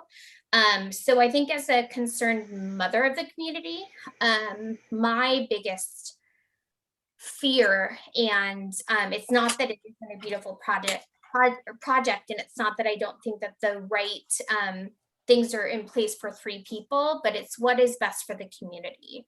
And I think for Eric to say it, I think that at the end of the day, to move forward in this project without saying, I understand, Bill, that the cost won't change unless you change the square footage, but why can't we address that?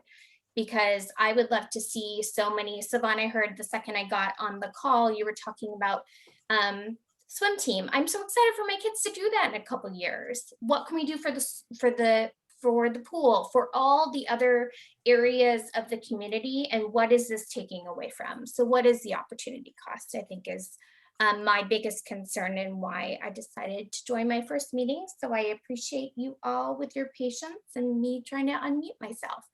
So again, I really appreciate everything you're doing with this community. And I really just want you to think about, what is this the right solution and what can be taken away? And why can't we all brainstorm something a little bit more affordable to give back for other areas? Thank you, Kara. You're welcome. Thank you, guys.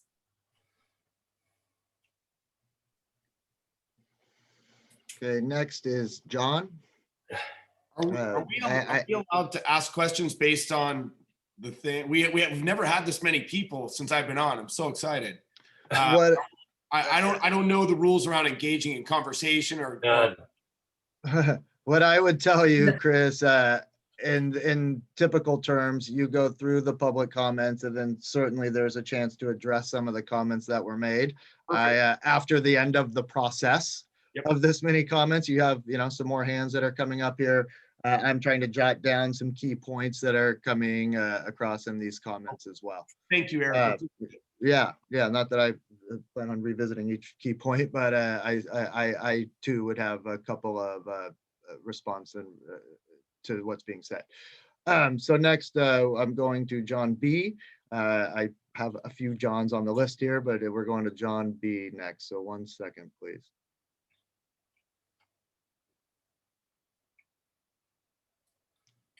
Hello, John. John? You're muted. You're muted, John. Yeah, got me? Hey, John. Yeah, hey, Eric, thanks for that memo you wrote and it was attached to the agenda. I learned more in that memo than I have in the whole thing. So thanks for making a lot of things clear. And I put together my response before I heard all the response and the discussion. So I'm just gonna go ahead and go with this. And I think you need to slow down the process before you commit to a contractor. I think there's a lot of questions that need to be answered before you actually can get into a contract.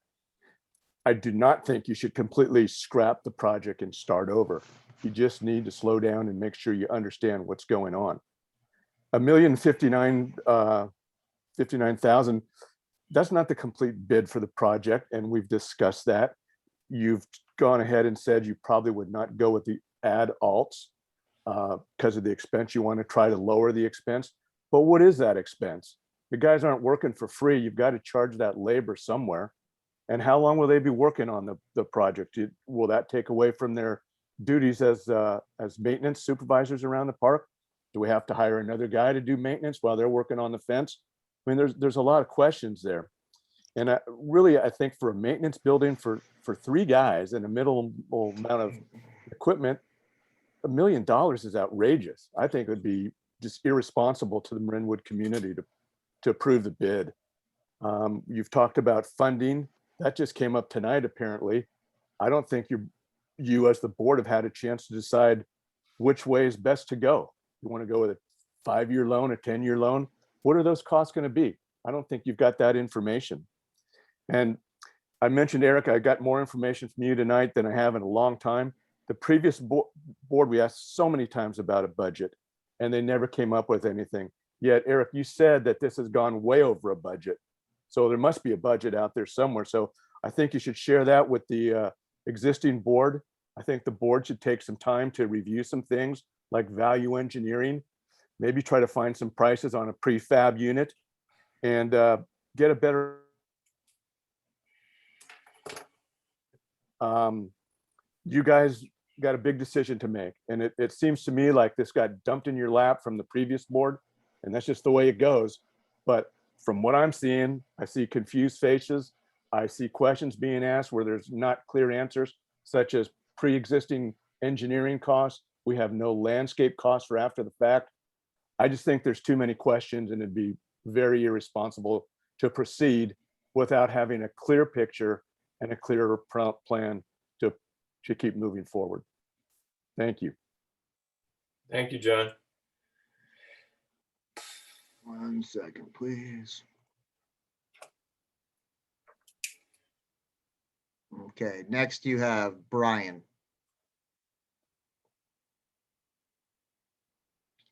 Brian, yep, there you go. Yep, can you hear me? Yes. Hey, Yes. hey everyone, how you doing? Thanks for the opportunity to respond to this matter publicly. I'm Brian. I'm living across the street from the site of the former, the current temporary, and the proposed future maintenance facility for 12 years.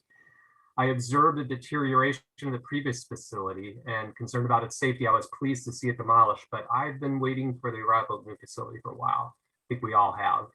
I happen to work in the engineering and construction field for about 20 years, and I personally work with municipalities and community public work agencies like Marinwood to design and build civil infrastructure projects. So I know the process can be long and time consuming. So I appreciate everyone's patience on that.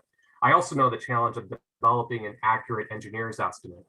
When designing civil and building projects, it's often difficult to develop cost estimates due to unknown market pressures such as import tariffs, collective bargaining, material costs, weather catastrophes, cargo ships getting caught in the Suez Canal, and global pandemics.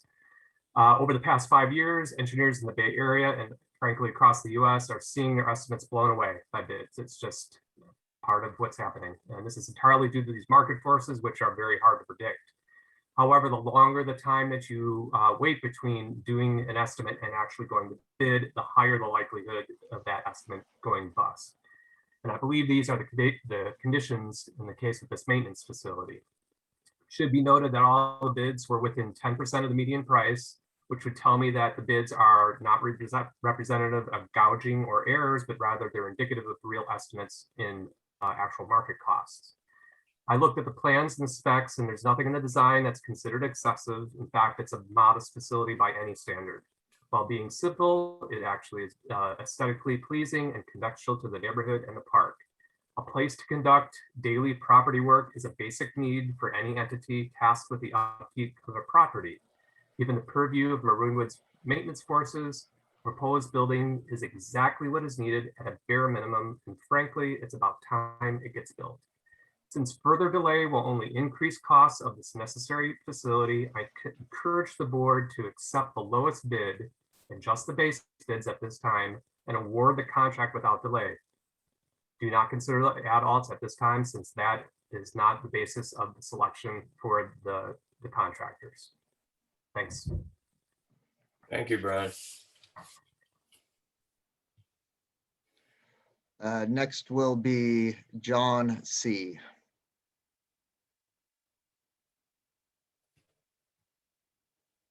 John, you can unmute yourself, please. There you go. Yep. Can you hear me now? Hey, Yes, John. sir. Yes. This is John Campo. I've been on the Rec and Park Commission for Marinwood for the past, I think, 6 years, at least since the beginning of this project has been discussed. I also work for Marin County Open Space, and I have worked for park management in San Francisco and Marin for over 25 years.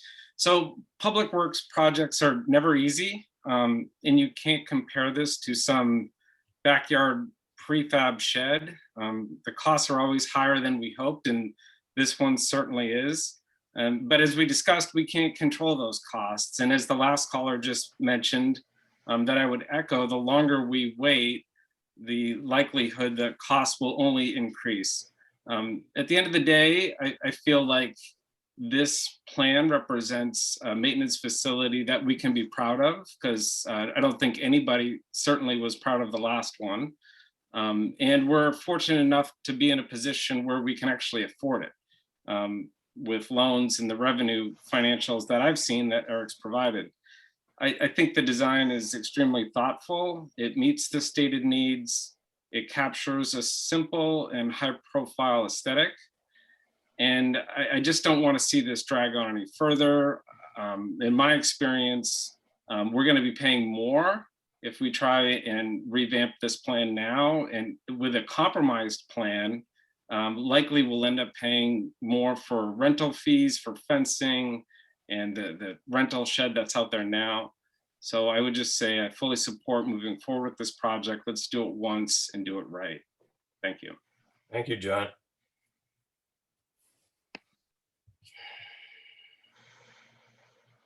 Okay, next you have John T. And then we are done with the Johns. So let me get to this one, please. Hello, John. You can unmute yourself, please. Hello, Hey, John. I'm John Toon. I have served on the Park and Recreation Commission since January of 2015, and I currently serve as the chairperson.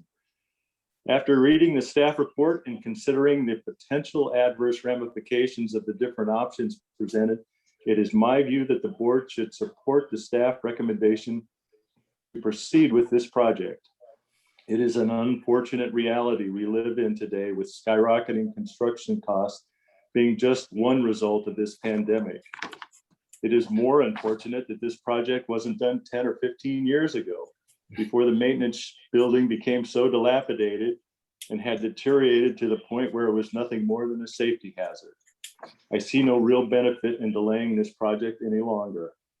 Having a good facility to base operations is essential for being productive and efficient. This is particularly true with the limited personnel we employ to maintain our community. Thank you. Thanks, John.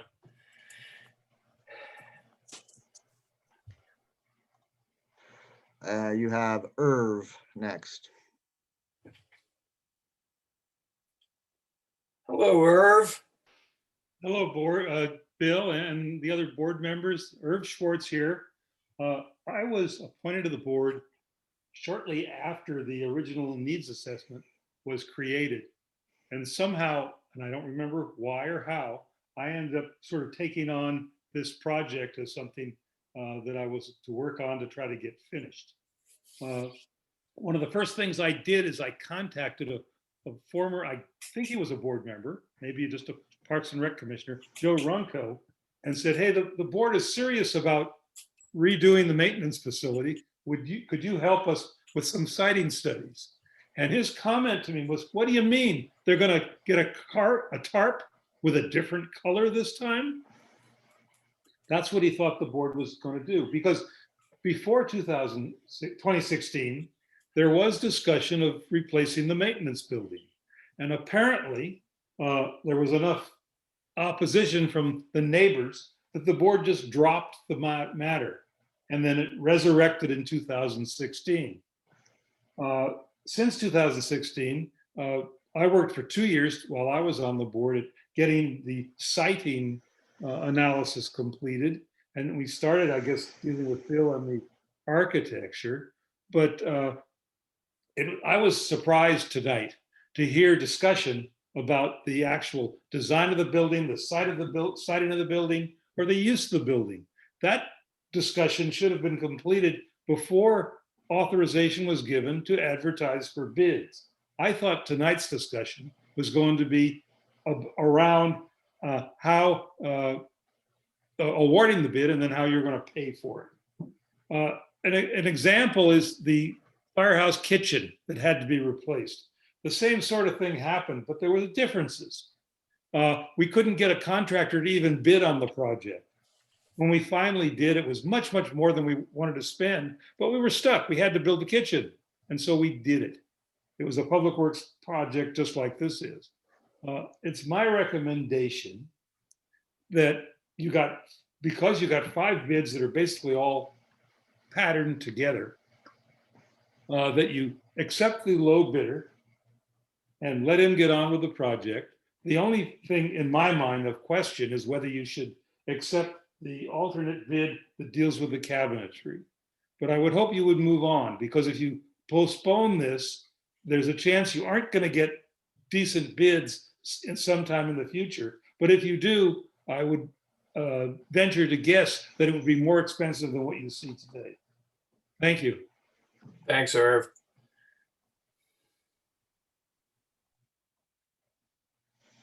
I do not have any other hands raised at this time to make any public comment. So I think that with that, you can conclude this process of public comment if you would like, Bill. I would love to have a motion put on.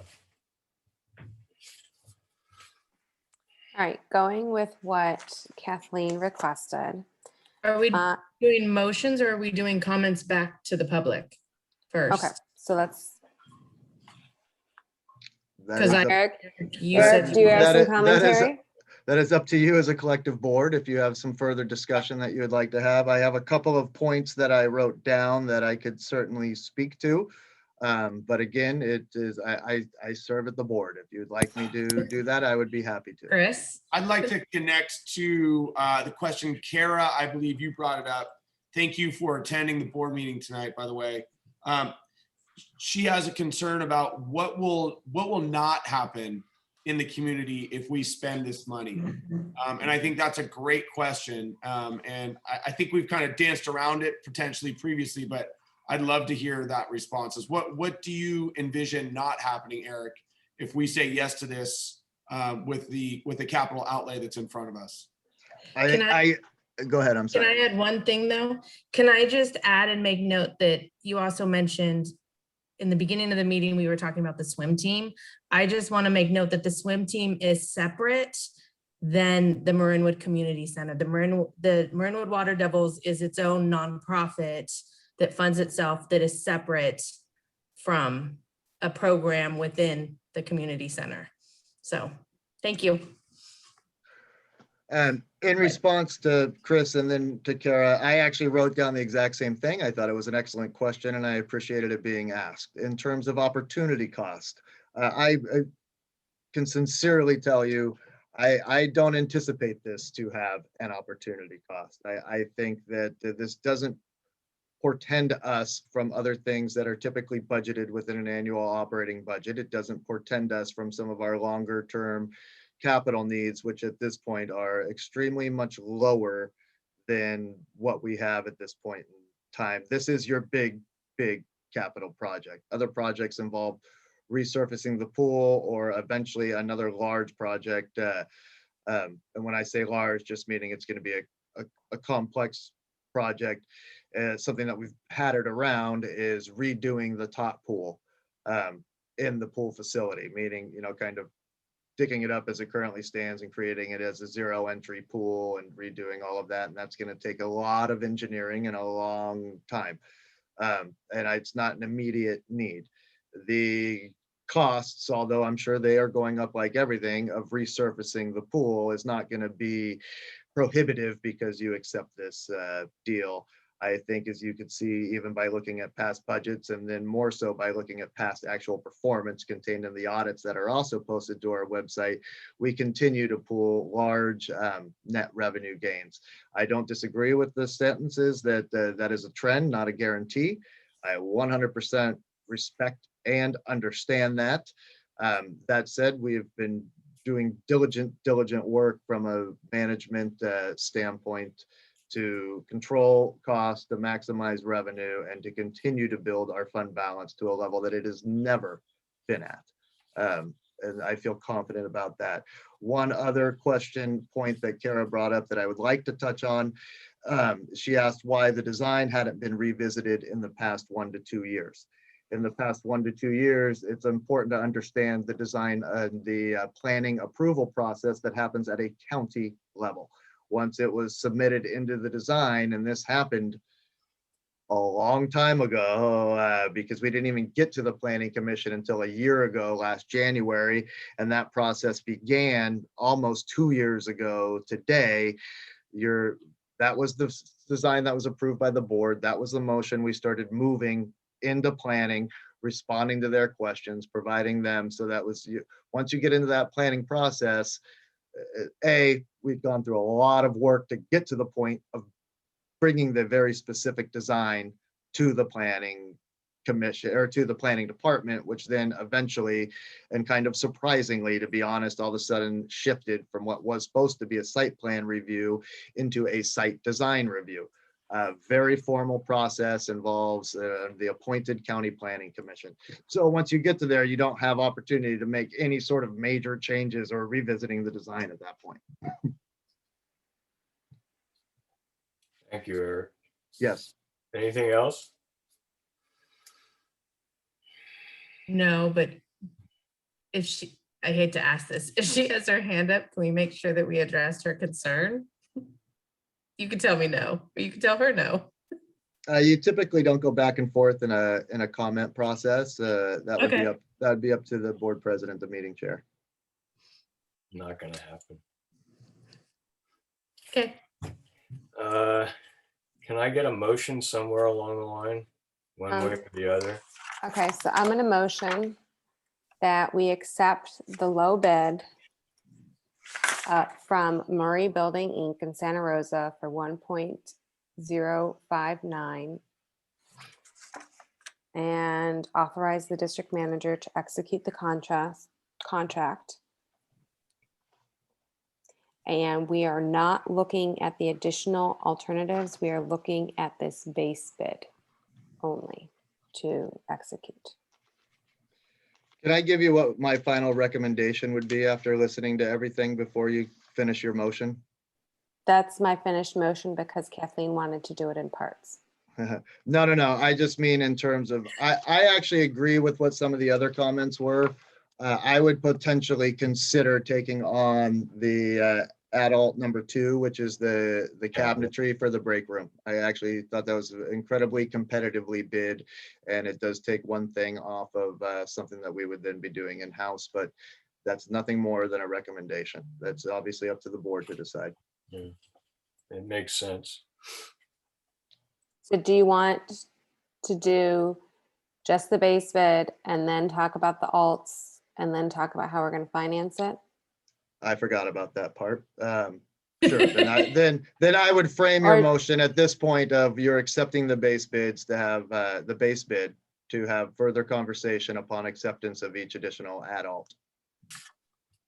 Do I have to rephrase that, Tiffany, or can we take what he's? All right, I'll rephrase it. All right, I propose that we accept the lowest bid from Murray Building Inc. in Santa Rosa, and that we let the district manager execute this with just the base bid, and we will continue further discussions about the adults at the next motion. Good enough. Sorry, Eric. That's all right. It's 9:30. It's complex. Do I hear a second? I'll second it then.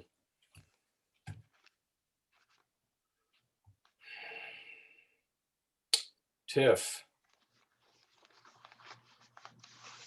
All right, I'm going to take a vote on the motion that Devon just eloquently laid out for me, and I wrote with lots of scribbles and arrows. Tiffany, just Right, what so Eric wrote. Tiffany, just so we're clear, can you repeat the motion as you have it so that we understand Thank what's you. happening? Thank you. I actually Thank you. feel better about doing it that way. Yes. Devon has moved to accept the lowest bid from Murray and has authorized the district manager to execute the contract, the base bid only. Did I write that down correctly? Is that what your motion is? With further discussion later about the additional alts. that'll be another motion. That will be another motion. We'll discuss that. in Okay, another so I don't motion. need to We don't include that. need to mention. We don't another need motion that. in the Yeah, I just motion. wanted to make sure that was in there. Okay, so the motion as it stands is to accept the lowest bid and authorize the district manager to execute the contract. Correct? Right. Correct. Yeah. Okay, I'm going to call for votes now. Board President Shea, Aye. Director Case, Aye. Director Kilkenny, Aye. Director Oyserman, Aye. and Director Ruggieri. Aye. Thanks. Let's move to the second one then. You All want right, to do that? so Eric, you're now saying that you would like, instead of having the guys install the cabinetry, that you would like that done? I'm not saying I would like, I'm saying I would recommend that become part of this. I think it's part of your interior finish. And I think it makes sense, especially at what was ultimately a very competitively priced adult. Not that any of them weren't, but this one, I think it makes a lot of sense to move that into the contract and accept what I'll have to go back and look specifically to make sure I'm telling you the right number, but I believe Then it the was guys will have more adult, time. adult number 2.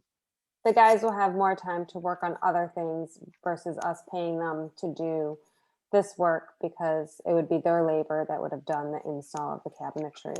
And I think it's a very fair price, and we're not going to get it a heck of a lot cheaper for an industrial grade cabinetry just by doing it ourselves. But that's my recommendation. You can certainly take it or leave it.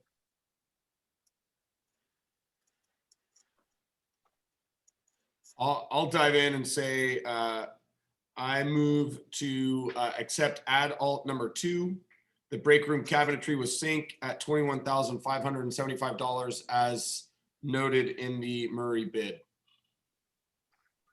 And reject the other ones. Yeah, I'm just going with that one. That's my motion.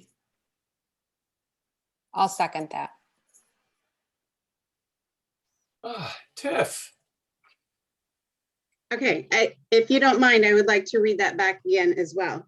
Please do. I have a motion from Director Case to accept add alt number 2 only. Is that correct? Yes. Thank you. I will call for a vote now. Board President Shea, Aye. Director Case, Aye. Director Kilkenny, Aye. Director Oyserman, Aye. and Director Ruggieri. Aye. And then lastly, I believe we're going to direct Eric About as far as financing. financing. Hold on, do we not have to address the other two? No. Unless somebody wants to make a motion. You don't need a motion to say we don't accept these. You need a motion to say we do accept them. Can I, okay, never mind. I mean, No, go ahead.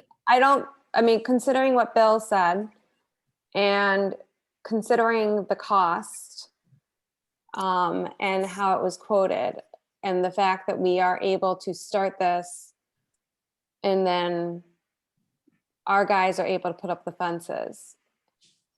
I don't think, go ahead. I don't mind.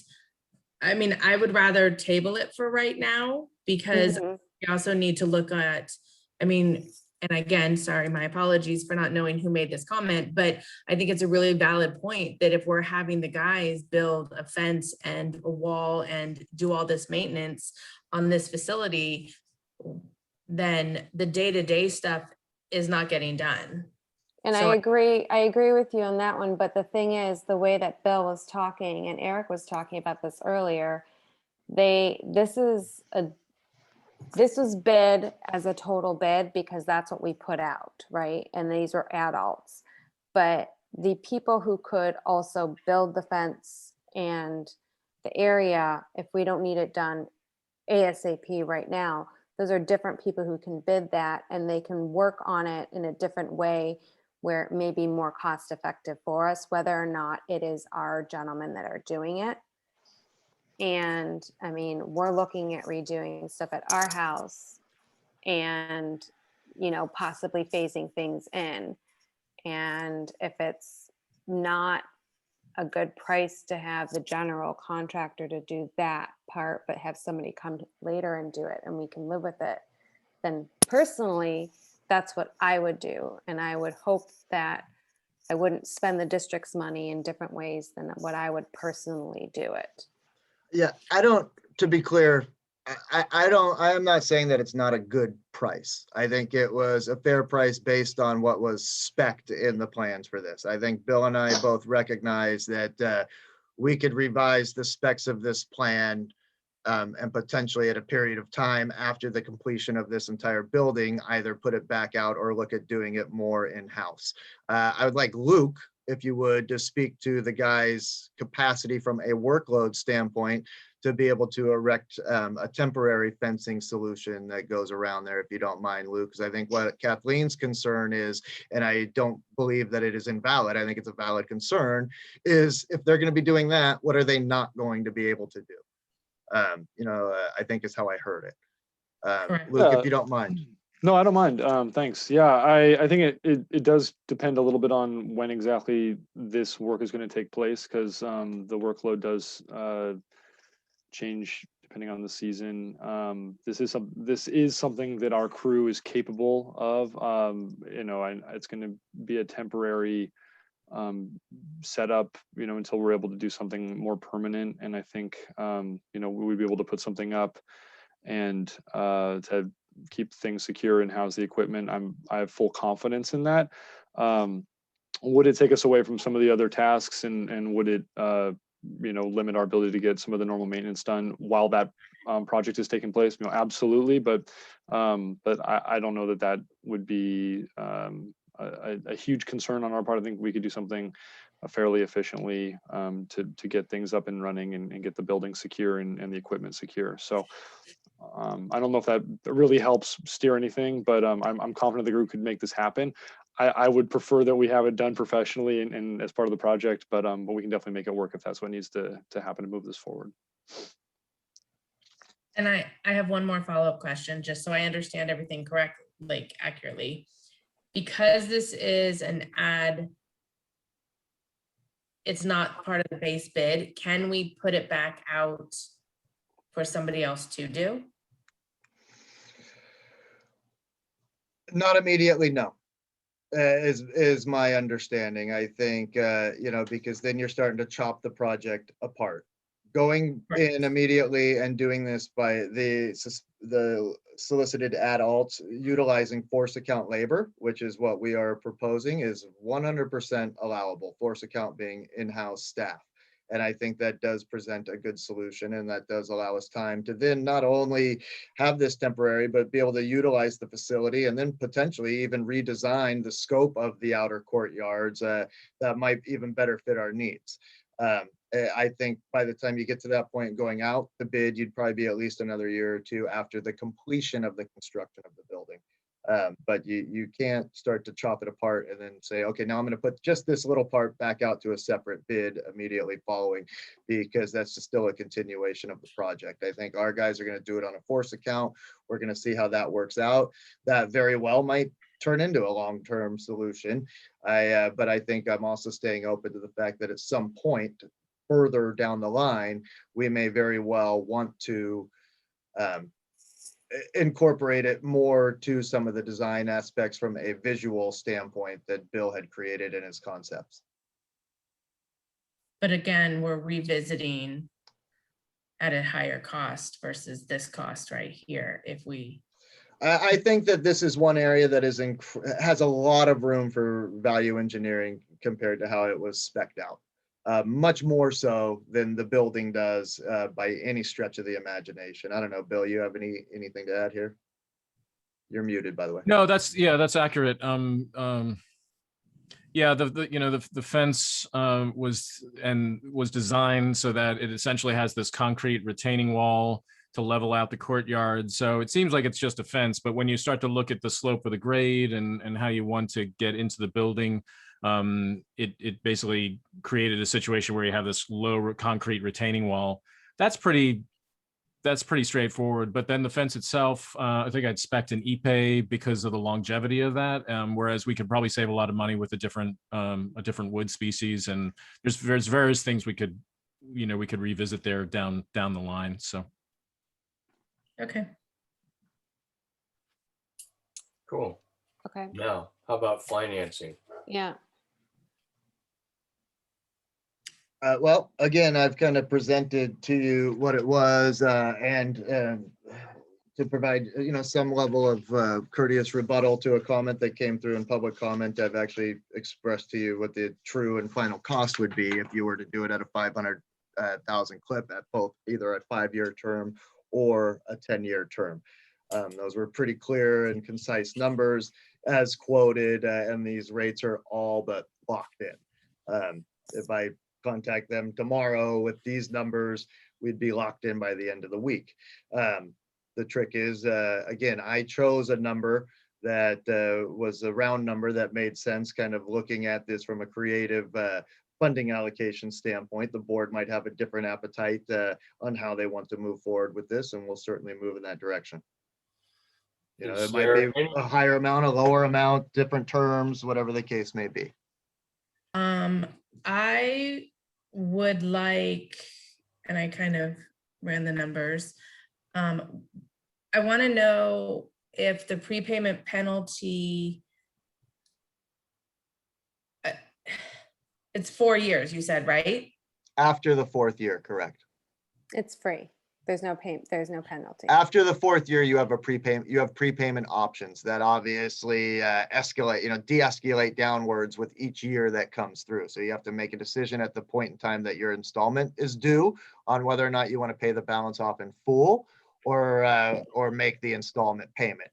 Then you move on to the next year. So an example, if in year 5 of a 10-year term for $500,000, instead of paying the $58,465 that is due as an annual payment, you could pay off the remaining principal balance at $268,138. There's no further penalty associated beyond that. The other thing I want to reiterate is, since this is going through CSDA, these numbers are final. There's no other associated fees. There's no broker fees. There's none of that that comes along. And this is one of the benefits of us being a member of the California Special District Alliance, that we have access to their finance corporation. For us, sometimes these loans are standalone. Sometimes they have multiple special districts that are going, and they can pool all of these funds in together to create a much larger balance and get more competitive rates. I'm not sure how this one is going precisely, and it doesn't really matter. This is what we've been quoted. But that's how it would work.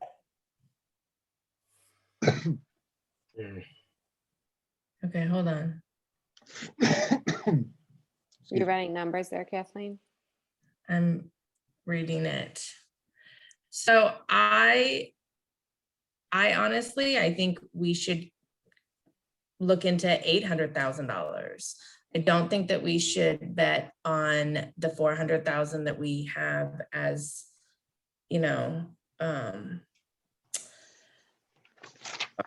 designated reserves, or you said 200, but I think in our budget earlier, we had a higher number. But I don't think that we should use and dedicate our cash to this right now. Coming out of a pandemic, I think that we need to be cash heavy. And if we end up not needing it within the next 3 years, and we have great revenue, then we pay it off before the 4-year prepay.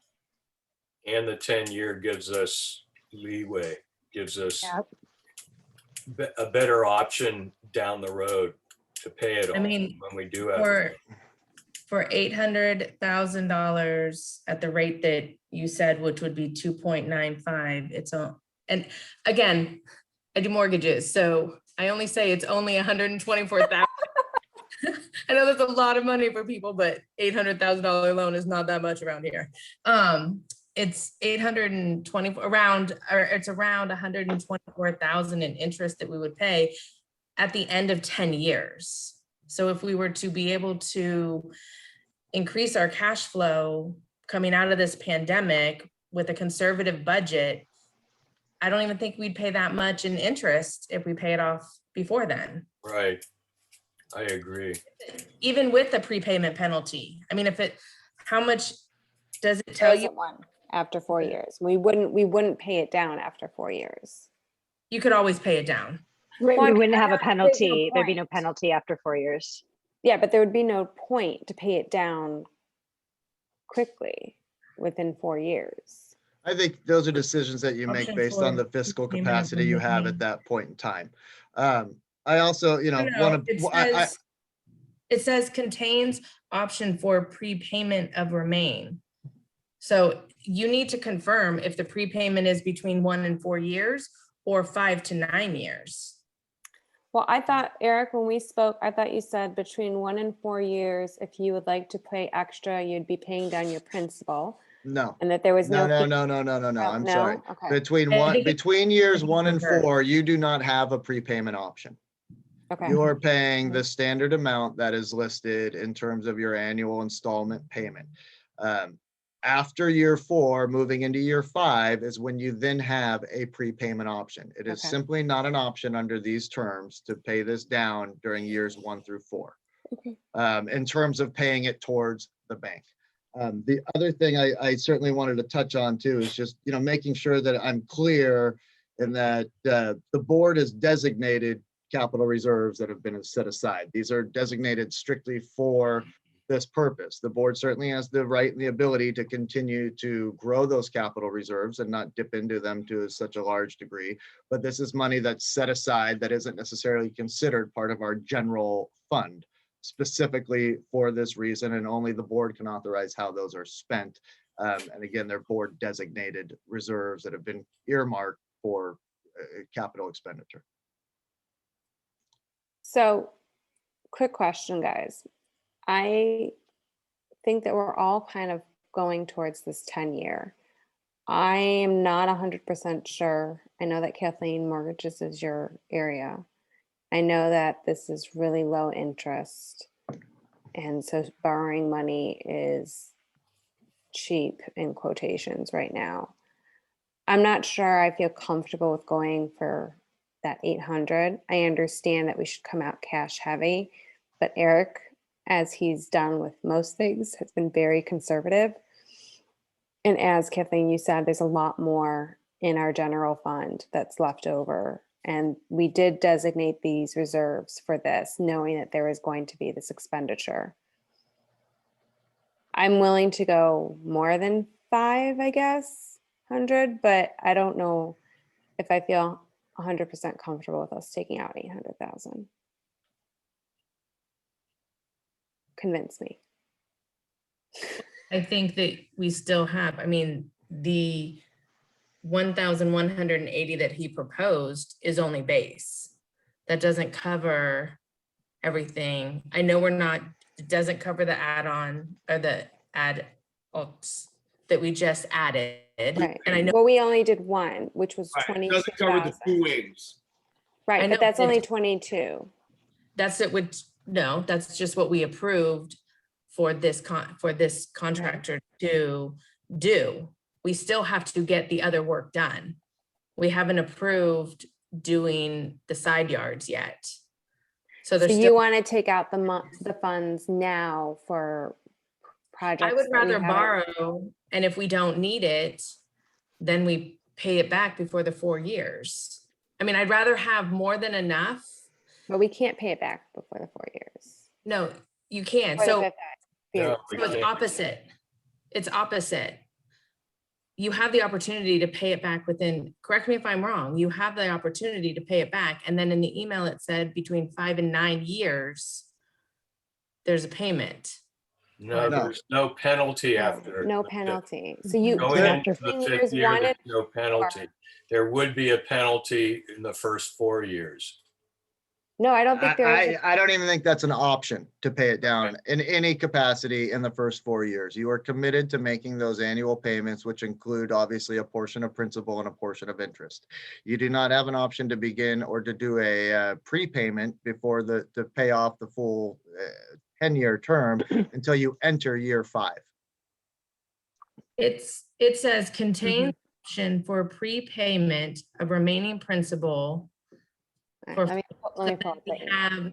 So then we have different options to pay year 5 through 9.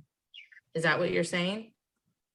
Yeah, in fact, I want to try to, this is what I would like to do. If you can give me 1 second here, Kathleen. No problem. Please.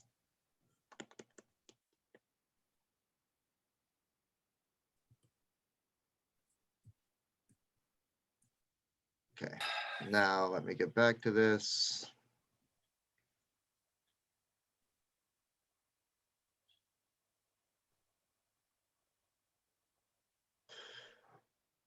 This is what was received. Just literally yesterday. And these are the numbers that I have been quoting. Correct. Okay, so in here, you don't have a prepayment option in years 1, 2, 3, or 4. You enter a prepayment option with year 5 and beyond. And it shows you how much you would need to spend at that time if you wanted to pay off the remaining balance at that point in time. You don't have an option to pay off the remaining balance within years 1, 2, 3, or 4. That's part of the terms. That's part of why the rate's where it is, so on and so forth. Obviously, these numbers are going to change. If the board decides they want to do a different total loan amount, I'm going to need to go back to CSDA and say, thank you for this. I've received direction to do it at X number. Please send me back the terms and the rates, and I will bring that back to you. This is where we are right now. I don't anticipate that overall interest rate would decrease. I mean, would change. If anything, it might decrease. So I think that the interest rate decreases if the loan is higher. So if we were to go, from what I'm reading, with an $800,000 loan, we'd be looking at potentially a 2.75% interest rate as opposed to the 2.95, right? Potentially, but we reading won't that know right? that until they come back at us. And as you well know, you don't have a rate until it's locked. Yeah. So we all know with our houses, yeah. It's just the way the financial market works like this.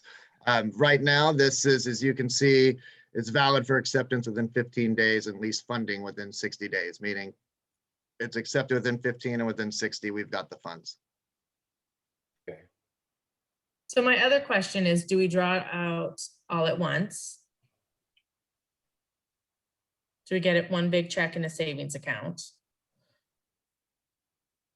I believe that's how that they would do it. And I also, you have to remember, as far as the build on this goes, it's, like a 200-something day build, at which point there's a payment fee schedule that goes through as well. I mean, this money isn't going to sit in a bank account for very long because it's going to be turned over to the builder as they bill through progress and then at completion.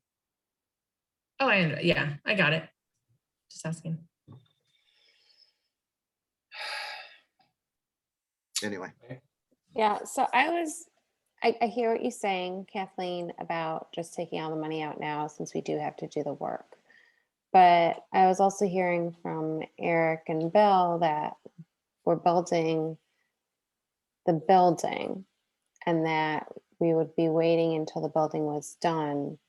So that's in a year to then look at the east and west, right? So my question is, we wouldn't have our guys doing that work while they have their crew in there building the building. That is correct. They would Right, be so done it'd be and a whole finished with their contractual work before our guys, our in-house staff would then come in and start working on the sides. We're not going to get in the way of them doing their project. right. And I think from like what you had written out before, I don't know if it was like a whole year between accepting it and it being done. So is us sitting on this money? If we That do the money will be 800 getting expended throughout the course of time. Right, no, but I'm just saying, if we do the 800 instead of the 500, It just means we're taking less out of our own pocketbook. Yeah, we're keeping reserves. Yeah. Okay. As we're trying, Okay. we've been trying to do since we started this whole process. Well, yeah, well, we've been trying to do since Eric started keeping reserves.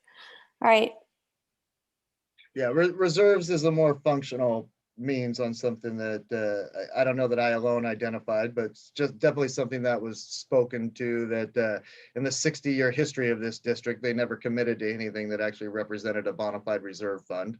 We've started that on the capital side. We've started that with the trust for the retirement benefits.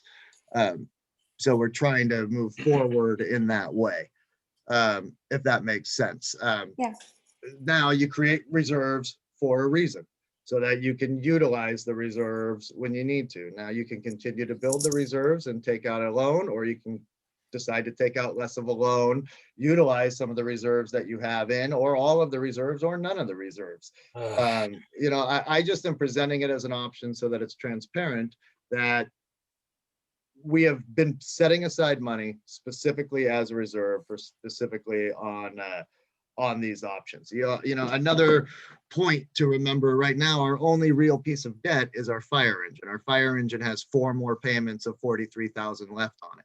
At which point that's also going to free up another level of funds that you can then start dedicating towards paying down the principal or the capital or any of those points as well. So you do have some of that. You can ramp up the amortization. You can work in those ways. You're not beholden to certain things. And this is why I'm looking for that board direction, because ultimately all I can do is give you what my recommendations are.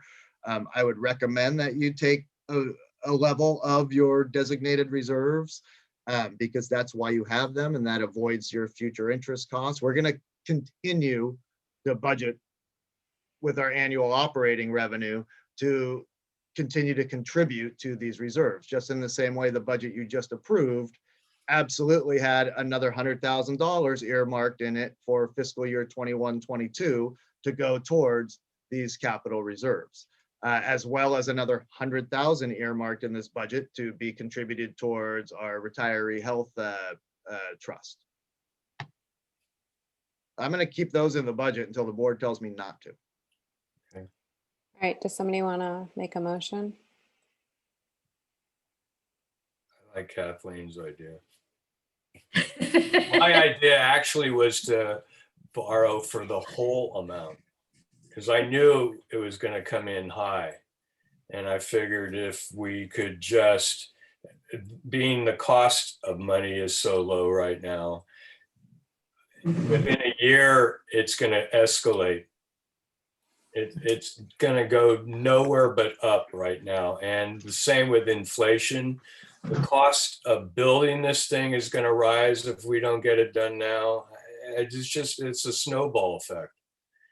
I think, I don't disagree with you. I also think that there's something to be said for having immediate equity in your asset, as opposed to having it all being debt financed. No. So. I don't know. I mean, I think everyone's concerns are valid, but my fear is that we end up a little bit more cash poor than we anticipated in the end, and we can prevent it right now. Like that's as Let me hear your motion. Well, I make a motion to finance $800,000 for a 10-year term, hoping for 2.95 or 2.75 for Lisa's point of view. Is that it? Is that the end of my motion? Is that all I have to say, Tiffany? Wouldn't it be? What are we going to do with the rest? Yeah. How are we going to pay for the rest of it? Does that need to be in the Oh, I same have to motion motion? the whole thing? And the other funds to cover the contract from the Measure A funds and the designated reserves and other funds that general fund that Eric pointed out. Wait, what? Yeah, exactly. Can I try to clean this? Okay, so we have $380,000 left after the 800, right? Yeah. So what of that would we want to pay with Measure A funds or designated reserves or the general fund? Well, Measure A was always intended, once we started talking about this, to go for that, because this is an improvement for. This is only for the base, correct? This is not the side yards, Yeah. this is just the base. Yeah, Correct. base. And the one ad that we had. Right. What else could Measure A funds be spent on if we don't spend them out with this? A slew of Parker rec-related activities. I would recommend you plan to deplete the anticipated Measure A funds as part of this project. They may come back for another round, they may not.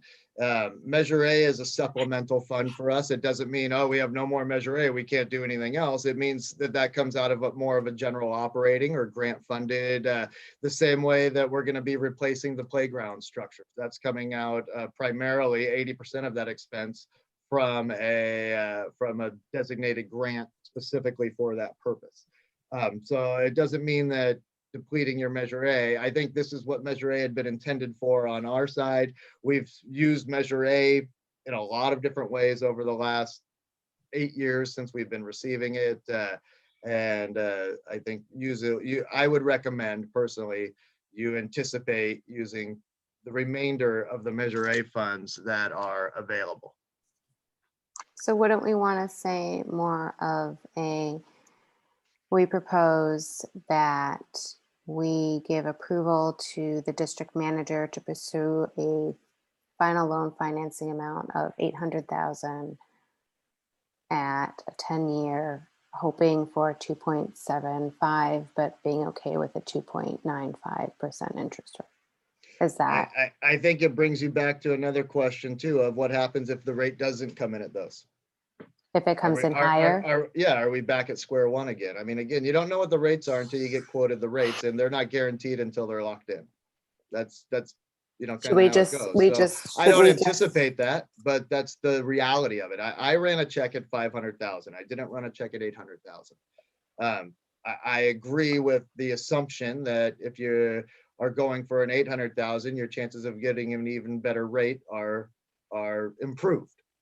But I can't sit here and tell you that you're going to get a better rate until I see what the rates are, and until then we lock it in.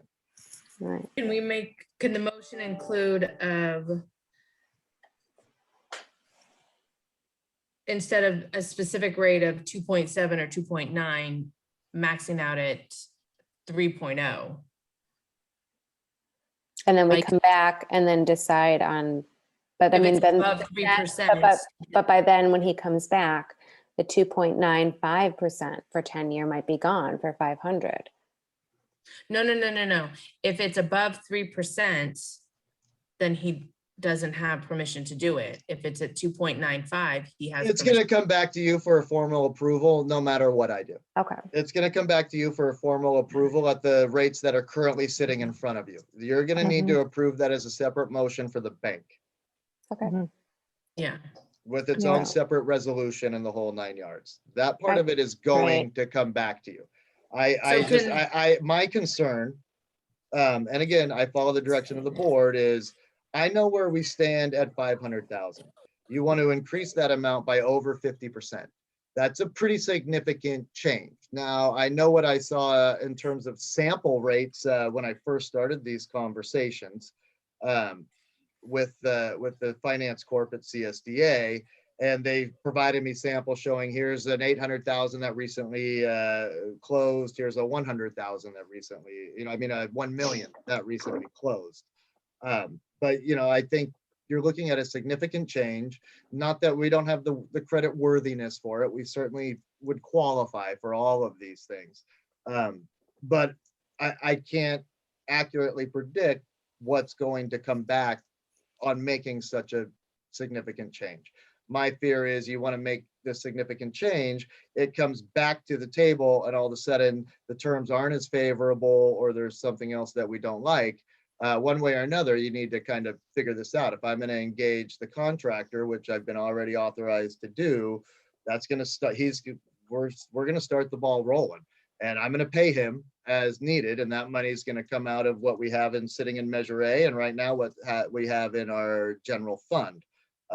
It's kind of why I designated it at 5. I think moving it up to 650 personally doesn't change greatly what you're looking or trying to do, and it still allows you to have a lot of equity in the building itself, which banks also like when you're going for these types of loans. But they also recognize, and we use banking partners where capital expenditure on public works and government agency is incredibly different than them trying to loan somebody to buy a home. Are you okay with 650, Kathleen? I'm okay with whatever the board is. I just have one follow-up question. When you apply for this, do we approve it at next meeting, or do we call a special meeting? Because my follow-up question to that answer is, you just mentioned that you would be pulling funds out of our general fund. Do we, with the assumption that we'd be taking a loan, or if we do not approve those funds coming out of our general fund, are you supposed to be using the money in our general fund? Well, I think it's going to take at least 60 days or so for the loan to close and us to see anything. So it's not going to be a special meeting, and we're in a perfectly stable financial position to operate this in arrears, meaning if we have to spend some out of the general fund that then gets reimbursed through the course of this loan, that is nothing that concerns me. What concerns me is greatly changing the scope of the loan as to what we have at this point in time. You just don't know what the results are. I don't think we would be disqualified.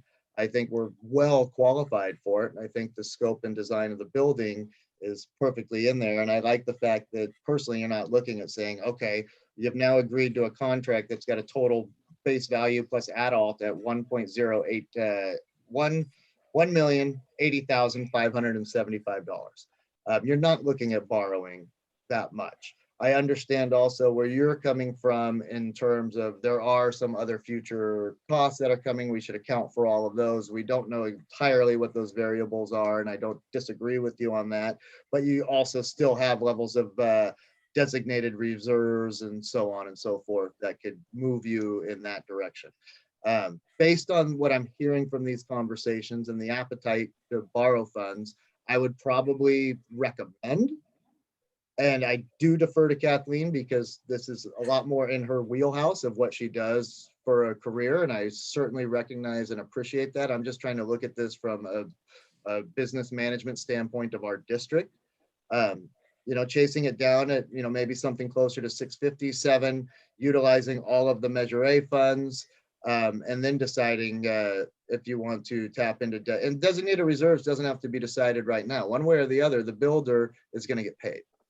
So you can always reimburse yourself with that by taking your designated reserves and saying at that point in time, this is what we want to use.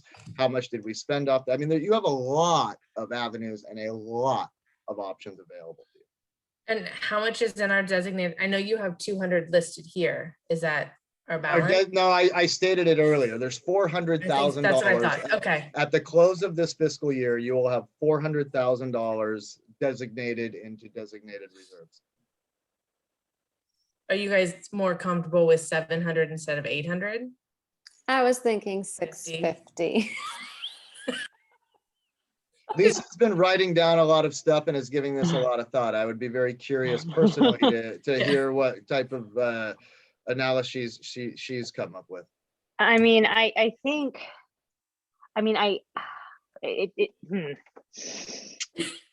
No pressure. It depends. I know, right?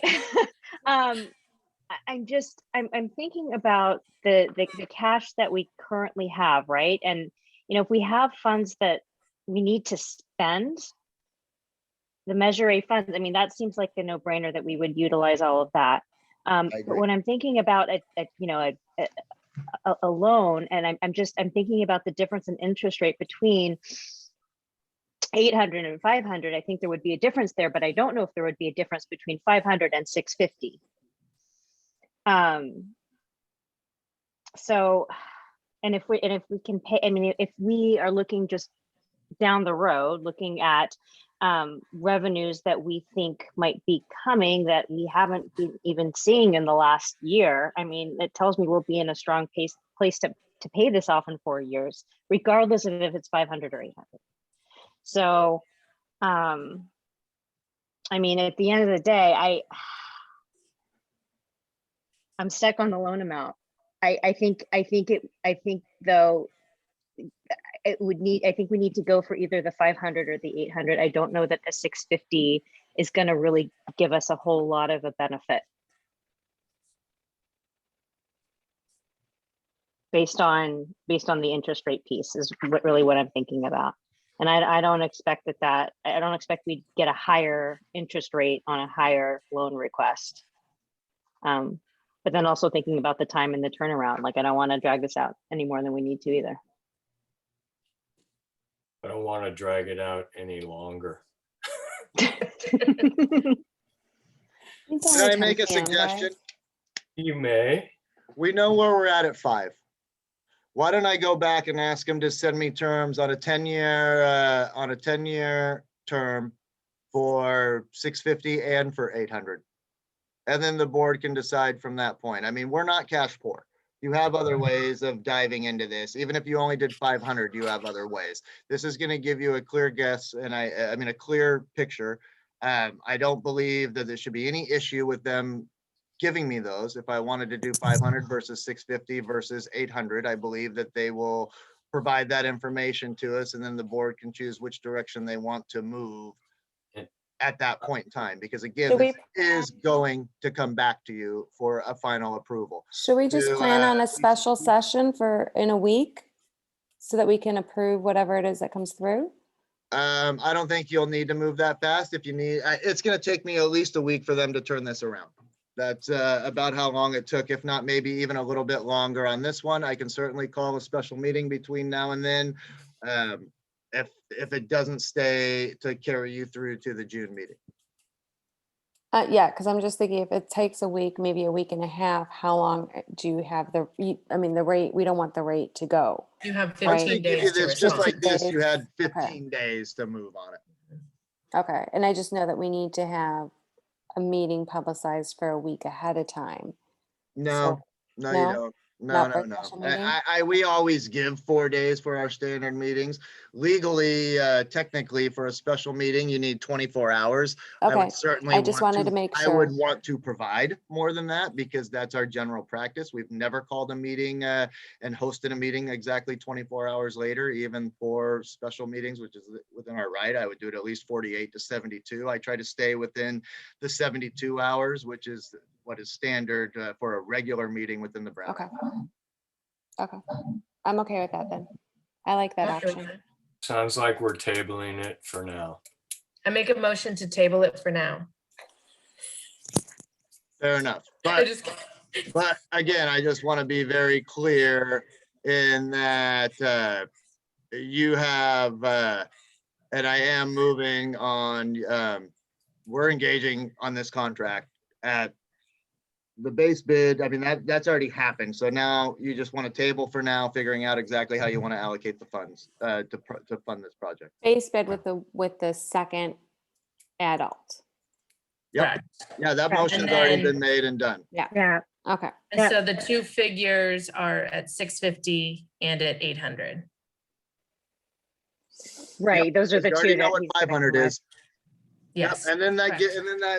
that'll answer what your questions are, and then we're not sitting here trying to play a guessing game. So if there's any change or if that presents a complication from CSDA in terms of getting these lending numbers, which I seriously doubt it possibly will, I will let you know. Otherwise, I will get these numbers. I will figure out how long they last for and if we need to call a special meeting or not.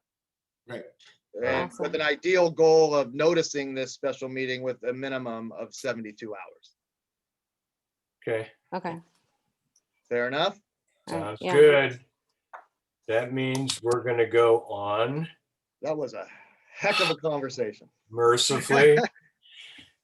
On to number 3, a resolution 2021-04, approving and authorizing the district manager to execute an agreement between the Marinwood Community Services District and the city of San Rafael for wildfire prevention services, including defensible space evaluations. We're going to approve this resolution.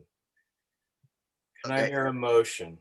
Do you want to discuss? No, I motion to approve the resolution 2021-04 for defensible space service agreement with the city of San Rafael.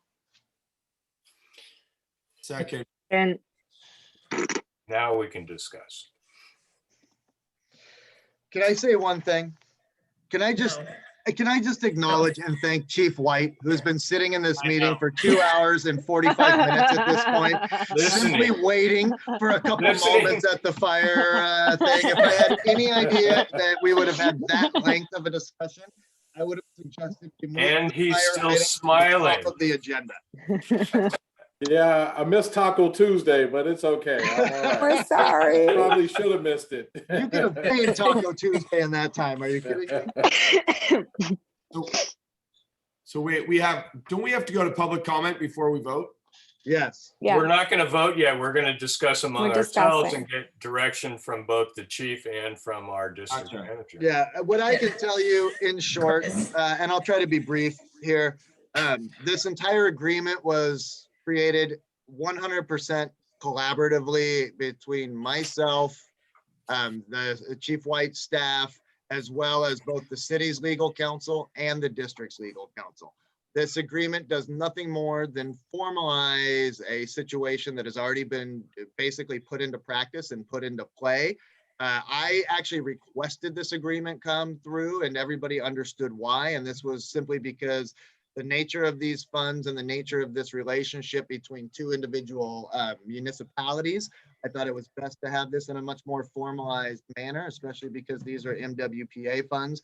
The other thing that I would want to make very clear in this is the services that we are getting from this, we are being charged direct costs. The city of San Rafael is not profiting from this in any way, shape, or form. In fact, they've hired additional people simply for our benefit. And third, if we didn't use San Rafael, I would be outsourcing this to a third party that I promise you would not be as affordable as what the arrangements are with the city of San Rafael, nor as comprehensive, nor as inclusive to look at this from a much bigger standpoint of fire prevention, given that if you cross Lucas Valley Road, you are in the city of San Rafael. And I got news for you when it comes to wildfire prevention. The wildfire isn't going to care about Lucas Valley Road. This is a unified approach, and I've said it 1,000 times. The support and guidance that we have gotten from the city of San Rafael on this has been outstanding. We do not have that type of internal resource, and we would outsource it to contracted specialists and consultants. There are other opportunities in here where we will be contracting directly with vendors, bringing in goats. That contract will come directly to Marinwood. We won't. San Rafael is not going to pay that, and then we pay San Rafael back. Those contracts happen directly to us, but the planning, the procedures for that happen through San Rafael. But taking advantage of like San Rafael's AmeriCorps crews, their vegetation specialists who go through and do the home hardening inspections, those are resources we don't have that we would go out and be hiring on a contract basis from a third party. Chief, do you have something you want to say about this, or you just want us to get You know, going? I'll tell you, Eric, as usual, has nailed it. Very comprehensive statement in a very short period of time. I wish I could have said it as succinctly as he did, but in essence, we appreciate the opportunity to be able to collaborate between San Rafael and Marinwood, given, as he stated, the universal interest we have in ensuring community safety. And so with that, you know, I understood completely why he thought this agreement should be formalized. I think it makes absolute sense. It avoids any misunderstandings. It's clearly spelled out and articulated, and all legal counsel has weighed in and ensured that the document is a fair and accurately depicts exactly what we need to accomplish here. And so it streamlines our operation and provides, I think, some simplicity, but yet some needed guidance for our staff as well when they come to do the myriad of things that we need to do related to Measure C funding. So with that, I just want to thank Eric for taking the lead on trying to ensure that moving forward, we have something in place that enables us in Marinwood to be able to work seamlessly with San Rafael staff and vice versa, and enables the San Rafael staff to be able to do the same. And in my report, we'll speak to some of the things that briefly that we're actually taking or undertaking right now in consideration of that relationship and how we're looking to, you know, keep projects moving forward. And so that being said, he pretty much summed it all up. There's not a whole lot I can add to that. Yeah, and again, thank you, Chief, by the way. And I just want to be really clear. This doesn't contain overhead costs. This doesn't contain any of that. The general overall management of this, which happens by their emergency manager, her time is not included in this. These are direct costs incurred with the direct service of implementing what it is that we're planning and doing. This isn't, you know, this is an incredibly fair, straight, honest, all those terms I could think of financial arrangement. That we would be paying significantly more for if we were doing it through anybody other than San Rafael, because we're certainly not going out and hiring the staff and doing the things that they are already doing, and we are able to take advantage of that. Moving one step forward. One Trying more to, Bill. forward. Great. Any thoughts? Nope. So we go to public comment. Public? Yep, 1 second, please. Did we make a motion? Motion's been made to accept and it's been seconded. Where was I? Thinking about loan terms. Let me bring in a public comment, please. 1 second. Got it. Nice. Steven. Hi, I think you missed me. during the finance discussion, so I want to first make some comments there. It was very uninspiring We're not. hearing you talk about long-term financing for the community in such a casual manner. We really need professional analysis and not seat of the pants analysis. I can assure you, every dollar that you borrow, it will be spent. Tonight, you made a commitment for a $2 million plus project. No one buys a ticket halfway to France. And unfortunately, the board bought a ticket halfway to France on the Concorde. We're not going to get there with even this financing talk you talked about tonight.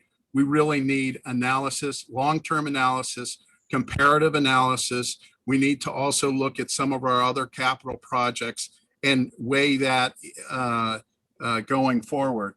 Now, with regards to this wildfire issue, I'm very confused because I thought that our tax covered this. So why are we getting a bill for these services? Is this simply a formalization of responsibilities, or are we out of pocket?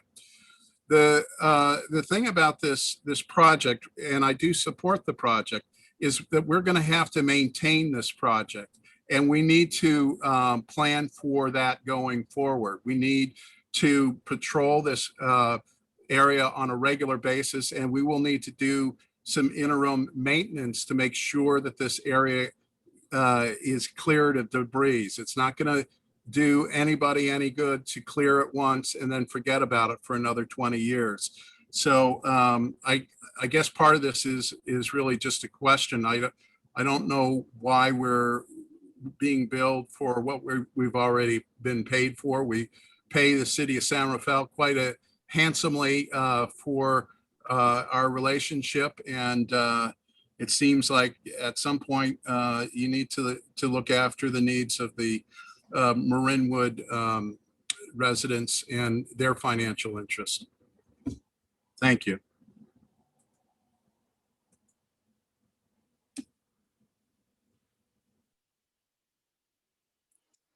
Should we clarify that we're formalizing the agreement and the responsibilities, and that this is not additional costs? These are costs that would have been incurred any which way? Okay. I saw Chief shake his head yes, so I'm going to take that as an affirmative. I thought Eric had actually done a good job explaining that from the onset. Maybe somehow or another that information was missed or misconstrued, but that's exactly what's happening. It's not an additional expense. It's just a allocation of resources toward the individuals and the effort that's going to be cost recoverable effort. It's separate and distinct from the agreement that currently exists between the city of San Rafael and Marinwood for other services. Correct. And all of these are anticipated, and as is clearly laid out in the staff report, to be utilizing funding received from the Marin Wildfire Prevention Authority that is designated specifically and strictly for these purposes. We accepted and joined the JPA. We have an obligation to fulfill these services. Thank you. With the funding received. Can we vote? If there's no further discussion, Jeff. Just to make sure everyone, I'm not sure who's confused about what anymore. So I'm just going to read back what I wrote. I have a motion from Sivan to approve resolution 2021-04 as written on my agenda. And it was seconded by Director Case. Is that correct? That is correct. Thank you. I will take a vote now. Board President Shea. Aye. Director Case. Aye. Director Kilkenny. Aye. Director Oyserman. Aye. And Director Ruggieri. Aye. Thanks. Thank you. District Manager report. I don't have a written report. There was, obviously this past month, it's pretty apparent what all we've been doing and the types of things I would normally include. The one thing I do want to tell the board, and this is actually going to be coming on your next agenda, I have been doing a lot of research and legwork in looking into changing our bank for our local bank that we utilize strictly for payroll purposes. We have been utilizing Wells Fargo for this bank well before I got here. I can tell you their reputation precedes them when it comes to horrible customer service and getting nickeled and dimed. I've spoken to a lot of other banks, and next month I'm going to be preparing and recommending that we close our Wells Fargo local bank account that's used for our payroll purposes and transfer those funds to the Bank of Marin. Yep. So that's where I'm at. Just a little bit of a heads up. I've already spoken to representatives at the Bank of Marin. There would actually be no fees incurred as designed with this account. Their customer service is far superior, and the branch where we'd be making deposits is about 500 yards away from the Wells Fargo branch that we do. We've had too many bad experiences with Wells Fargo, their customer service, as well as if I get another letter telling me that they're either increasing our fees or changing the terms of our account. There is a reason they have a poor reputation, and I've personally had enough of dealing with them. Cool. Thank you. Yep. That's good. And that's my report. Thank you. Yes. Next. You do need to move on to public comment on Brent, that though, Bill. We do? Yeah, it was an agendized item. Okay. Let's hear from the public. 1 second, please. Stephen. Hold on, I'm just bringing them over. There you go. The reason why we have written reports from our managers, it's not simply just to, it provides a record and a journal of what has been happening in the community. Once again, now I can't imagine how this is going to be written up, but I find it totally unacceptable for our professional management not to provide written reports to not only the board, it serves also the commissioners as well as the community at large. I think that's a very minimal kind of responsibility that we should expect each and every month. And this is most important going forward. I hope you recognize this as commissioner or as directors, that your responsibility is not simply to the CSD management, but to the community at large. And if the management is not performing in a way that doesn't serve the community, you need to make some corrective action. So I don't know. I feel like someone's homework wasn't done. Is that it? That's it. Thank you, Stephen. I think I'd like to respond, but I may go a little overboard. For me, it just appears that the district manager spent an awful lot of this month's already. We covered on district matters on E, especially park maintenance and the resolution. There was an awful lot of work there. We're going to move on to the Bank of Marin versus Wells Fargo. I think that's fine. I don't need to have that written down in a sentence. Bill, to be clear, that motion is going to come to you at the next board meeting, which is actually what I stated at the beginning. And yeah, I know. Also, just, I usually choose not to respond, but I'm going to. Starting the process of a district manager report, and let alone a written district manager report, was actually my idea. It was never directed to me from the board. I will tell you right now, most city managers do a city manager report, and it is almost 100% a verbal report and rarely includes any level of a written recap of what I'm about to then say out loud. So that said, obviously, I will continue to try to do written district manager reports. I do agree that I think it's important. I also appreciate the board's understanding that every now and then a verbal report should suffice just fine. Thank you very much. Draft minutes of the Fire Commission meeting. And Chief, the Chief's report. Welcome, Chief. Good evening, everyone. I'll try to give you the cliff notes of this month's report. We'll start with the Marin Wildfire Prevention Authority and move to some drought discussion shortly after that. But I'm happy and pleased to announce that we've increased our vegetation management staff substantially. We've already had 5 vegetation management specialists. We've since hired 10 defensible space inspectors, and we've also been fortunate enough to bring on retired Fire Chief Chris Gray to supplement our efforts right now with MWPA-based activities, along with some other needed coverage. When, for example, this week we have our Deputy Chief over fire prevention and other plan check and permitting and other things that Chief Gray has expertise in, can weigh in and fill in and pick up and never miss a step. So we've got increased staff right now to really expand our efforts in Marinwood and San Rafael. In fact, just last week, the efforts to begin inspections in Marinwood are underway. We've got an individual named Josiah Gorey, and also supplemented by Simon Wright, who are 2 of our more experienced vegetation management specialists who are out conducting inspections and assessments over the course of the last several days, and will continue to do so. District Manager Drykerson spoke to our goat grazing. We're looking at roughly at least 20 acres worth of goat grazing on some of the open space areas in Marinwood. Really difficult right now to find some of those companies that are capable of providing goat grazing services. They got snatched up very quickly.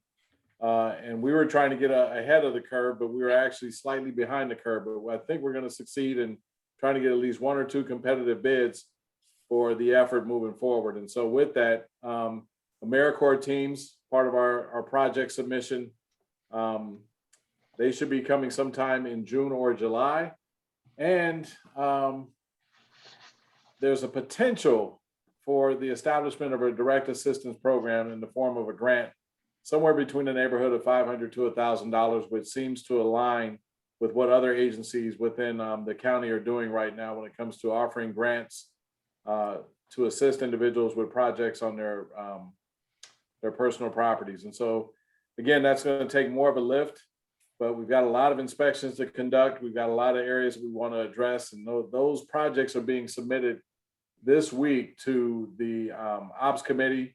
We've already kind of done some work plan vetting. All the projects are being finalized. The language is being aligned with the help of Sabrina Teller, who has just come on board as MWPA counsel. And I'm happy to state that there's finally a selection, which is Ann Krelock was hired as the planning and program manager and is due to start sometime this month. So a lot of things happening with the MWPA executive board. Last but not least, we also have the benefit of Fire Safe Marin's effort, and they've already gotten underway with trying to get their chipper contracts. One of them was done at the time of this report. I believe the second has already been completed, and their chipper program is actually launching next Monday. So it's designed to actually come right behind within a week or 2 of those assessments that are being done, so that individuals can start removing their fuels and then have the benefit of the chippers coming in right behind them in the very near future, right behind them. And so that's a very, very big effort underway. And I'm really hopeful and anticipating that we'll continue the great work that was started last summer in the way of using the MWPA funding to draw down risk in our communities. And so the unfortunate thing is we have a drought that is clearly already creating some significant issues in the month of May with low humidity. high temperatures, winds, red flag conditions have already started. Generally, this is something, I got an indication my internet connection is unstable. I hope everyone can hear me. Okay, great. With that, CAL FIRE has not given much indication on how they intend to approach the drought. I think we're just going to have to go on the premise that they're more than likely going to be using a lot of fire retardant and maybe less water, depending on the size of an incident. But my hope is that any incident can receive substantial resources, whether that requires a lot of water early on or a lot of retardant and or water and other units to stop an incident before it gains a lot of momentum. And I mean, heavy front loading of resources whenever there's any indication that there's a wildland fire anywhere, just so we don't have these days and weeks long events, which over time consume a lot more water and a lot more resource, take a lot more energy, draws down resources from local communities who could certainly need those resources right now in the event something happens in their local jurisdiction. And so I don't know CAL FIRE strategy, but Mother Nature has her way of actually changing your strategy all day long. And so we saw that just briefly yesterday with a wildfire that occurred. Well, I won't call it a wildfire, I'll call it a grass fire that occurred in San Rafael over near Target. Crews thought they were getting a pretty good handle on it, and then suddenly this thing took off and ran. And they thought initially it was about 2 or 3 acres. It ended up being closer to 12 before they were able to get really a good containment on that fire. But that was unusual terrain. You're dealing with a lot of marsh, an area that's got a lot of vegetation, and it's not easy to traverse and or advance. But fortunately, I come to learn that it's not as bad as it's been in the past, especially in the way of homeless encampments, but that's a whole nother story. So that being said, we are being very conscientious about conserving resources. We had an engineer exam recently in San Rafael where we used a water recirculation or recapturing device.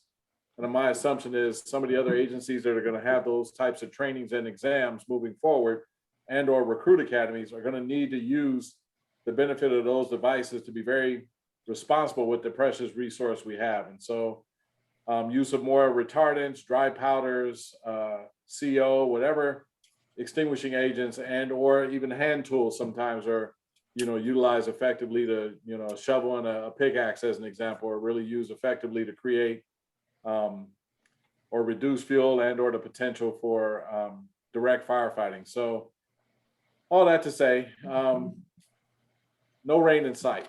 That's really problematic, and we're only in May right now. So I'm really hopeful. Like I said, a lot of can be done on the front end to front load our incidents with resources.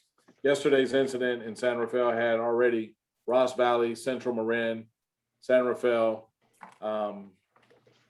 Marin County, just roughly almost 3 alarms plus worth of units just to address something that was probably not going to become a major threat to structures unless it continued to go unchecked. With that, I will speak to a mutual aid incident where Marinwood units actually helped and assisted Novato with a fire they had in the 800 block of Diablo Avenue, where they originally were assigned as the rapid intervention crew. As the incident grew and expanded, their assignment changed to become the ventilation team. And so just kind of speaks to the versatility of the staff and the members here in Marinwood, that they can go from a critical responsibility as rapid intervention crew to even more critical responsibility in the way of performing ventilation. And so with that, I was glad to see that, that they're versatile in the way that they were assigned on that incident. But we have some more training that we're going to line up, and another conversation we're going to have about some other things coming up this week on Thursday. So with that, I'm ready to take any questions that the staff may have. Cool. Thank you. Anybody? Public? So before you go there, I want to acknowledge that we skipped past the minutes of the Fire Commission meeting and went straight to the Chief Officer report. I would open it up for public comment on the Chief Officer report at this time, and then go back to the minutes and ask if there's any questions and open that up for public comment. Don't shoot the messenger. I don't make the rules. I'm just letting you know what happened. Okay. Great. 1 second. Stephen? Yes, actually, I'm not going to have any comment on the minutes. I do, and actually, I always appreciate Chief White's detailed professional reports. That's the standard that I certainly expect from our management. And I would ask that the board consider putting his time at the front of the meeting, especially on nights like tonight where we know the meeting is going to go long. I think, he certainly doesn't need to hear everything that's going on in the community. And I'm sure he would have much rather be doing something else, watching Dancing with the Stars or whatever he does. But anyhow, I thank you very much, Chief White. That's all I have to say. Thank you, Stephen. Maybe he'd like his tacos. I think American Idol is more I actually don't disagree with Stephen's concept or his comment there. I'm sorry, in terms of, sometimes moving some of his things to the front. I had actually really thought about it. I also knew that there would most likely be a large number of members of the public also interested in the budget and in the park maintenance shed that are two very large items for us. I did not anticipate total conversation of that to last 2 hours and 45 minutes. So again, Chief, I apologize. Otherwise, I would have gladly suggested, hey, can we bump Chief to the top and then get to these other things? But there was certainly reasons why we didn't. That said, I actually appreciate Stephen making that comment because I do agree with him. Well, I appreciate Mr. Nessel making a comment as well in your consideration, but I have to tell you, this is mild compared to some of the late meetings I've had to sit on in the past. And so there's been 12 o'clock, 1 o'clock in the morning meetings, and it's just, you're there and you're dying. It's like, wow, how did this happen? And how did we end up at the end of the agenda? And you just knew because you had a late submission or something else that caused that. But I certainly appreciate the consideration, but it also allows me to learn as well. So it's not a big problem, not at all. So can I Chief, ask if a you quick were only question? around 6, 7, 8 years ago, our meetings went way into the night. Oh yeah, see? So I actually do have a question. Is that why the goats disappeared and they didn't eat the whole area because we were trying to get the... I heard that question. I heard that question in the past, and I think from what I understand, there's some concerns about the vegetation drying out too much, and maybe there's not enough moisture in the vegetation to be appealing to the goats. Maybe part of their enjoyment is not just the grass itself, but maybe there's some moisture they get out of it that keeps their mouth Yeah, last year they moved them from spot to spot. This year they were in only one spot and then they disappeared. So Our vegetation is not to their liking. To be clear, we have not brought in goats yet on Marinwood property. There has not been goats. There has not been goats on Marinwood property. There was goats. I have pictures. There was goats in between Lower and Upper Lucas Valley in the open space. Which is not our property. Okay.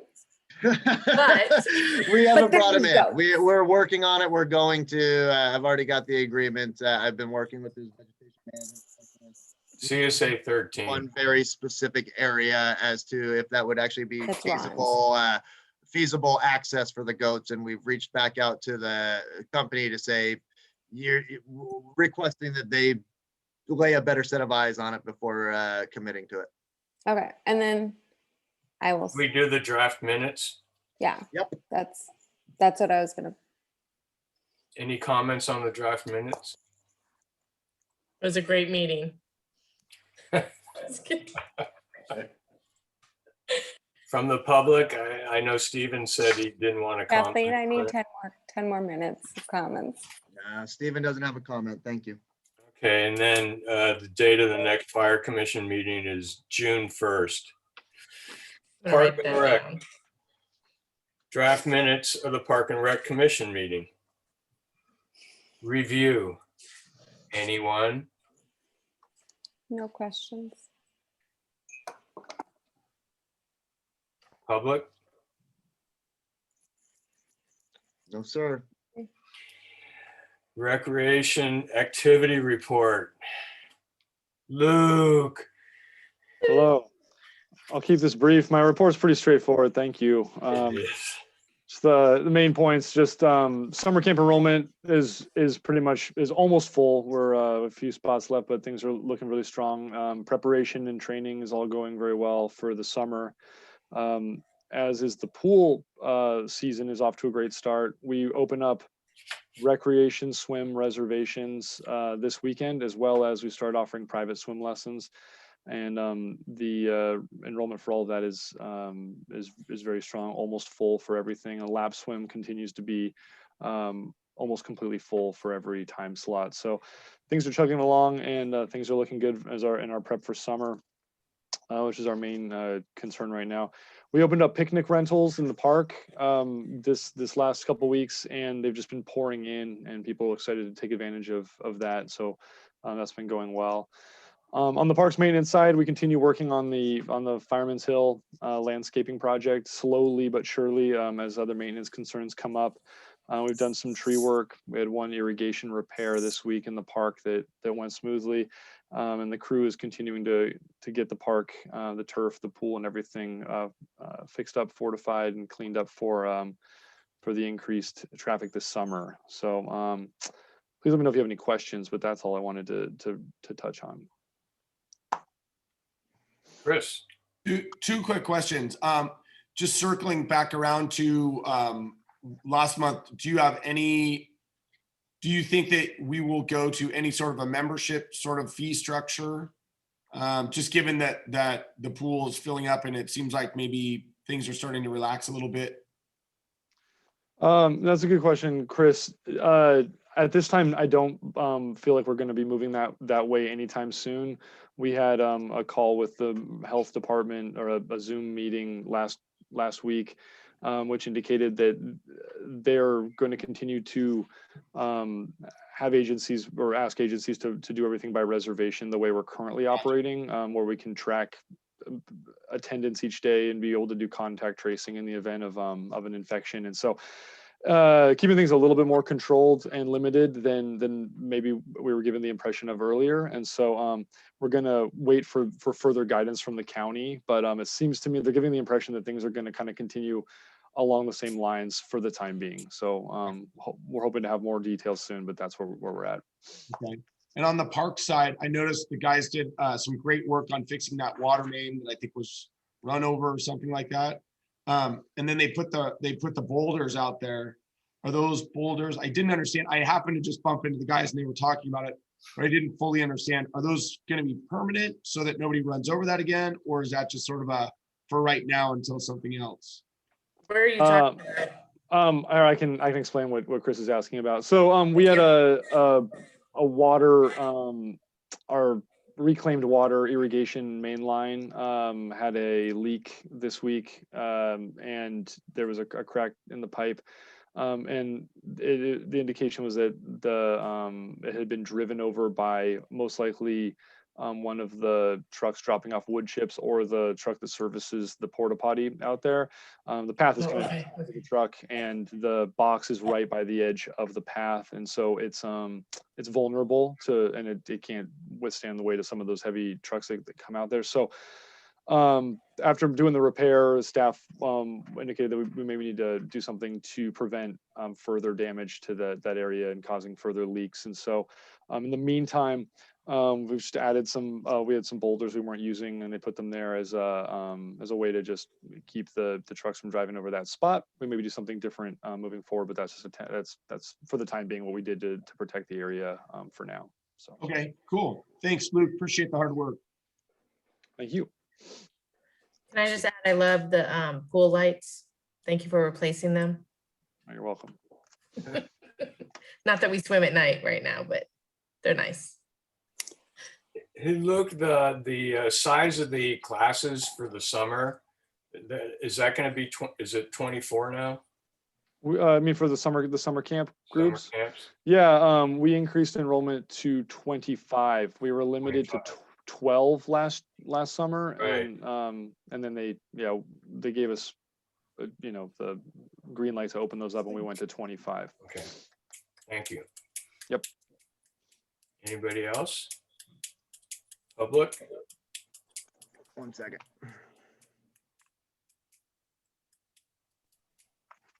Stephen? Yeah.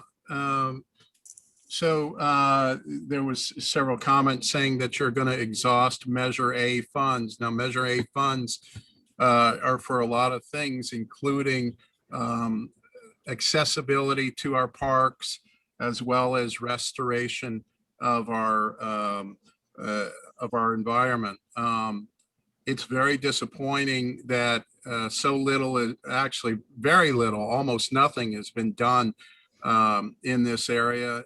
There was the grade improvement on the Quietwood entrance. It's still unacceptable as far as accessibility for mobility impaired person. I don't know what it's going to require to get that done. Perhaps a lawsuit. It's obscene that you guys don't take this seriously. Also, I'm very concerned that, quite frankly, as a lap swimmer of many years, because of the cost and the limited availability of the pool, I'm not swimming. I haven't been swimming for a couple of years, although I've been paying your salaries for the last couple of years.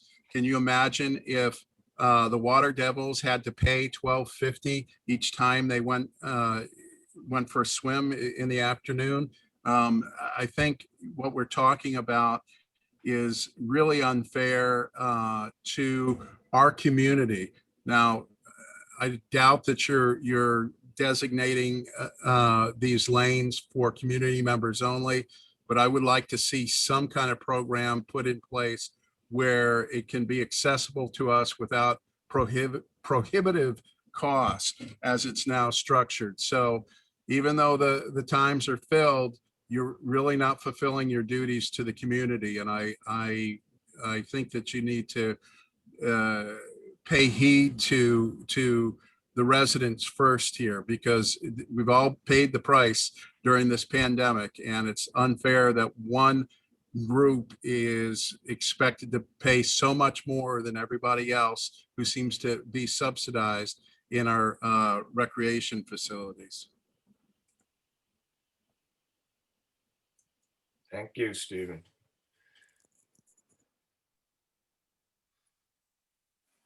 Is there, Okay. can I ask Luke, is there any sort of a system where residents get some sort of advance notice or decreased pay for lap swimming, or for any reservation at the pool?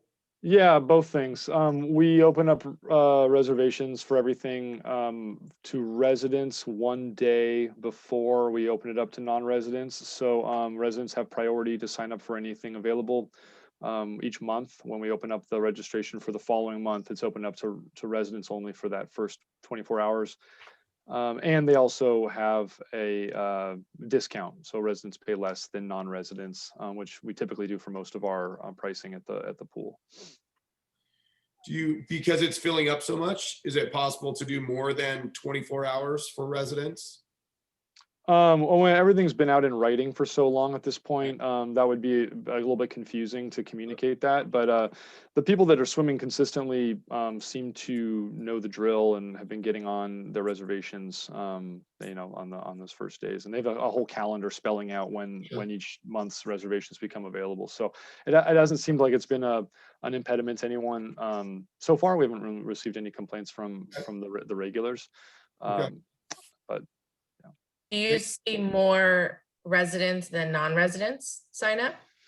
I'd have to do Just a out of breakdown. curiosity. I would say we're seeing it's pretty consistent with normal season at this point in terms of that. And I could get that information for you for next time. I mean, it's just like camps, you know, the whole community knows when Marinwood, whether you're a Marinwood member or a resident or non-resident, when camp's opening. I'm wondering if our pool is that popular too. So yeah, I mean, we definitely saw an increase in interest from some other places when our pool was one of the only ones open last fall, and so we've gained some new, you know, member or swimmers through the pandemic. But a lot of the regulars have come back this season, which has been great. So the local Good. regulars. Nice. Right. Thank you. Thanks, Luke. Anybody else? Looks like the date of the next Park and Rec Commission meeting is May 25th. Board member items of interest, requests for future agenda items. Anyone? You're muted, Eric. Late night for all of us. Just as a heads up, obviously next month, I'm going to be bringing to you the motion for switching banks, local banks to Bank of Marin. We're also going to have adoption of the public pay schedule for next fiscal year, as well as adoption of the appropriation limit for next fiscal year as well. And those are the three things I have on here as it stands. And the interest rate in the loan. Yeah, there's the next one. If it's not, If it's that not doesn't come a even sooner. special, Mhm. correct. Yeah. Anything from the public? Yes, sir. 1 second.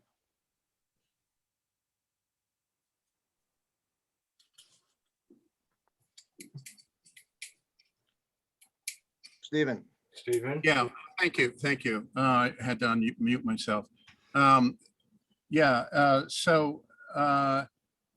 The public engagement, as it's been evidenced over these last few years concerning the maintenance project, is really, I feel, falls short of what a proper public process should entail.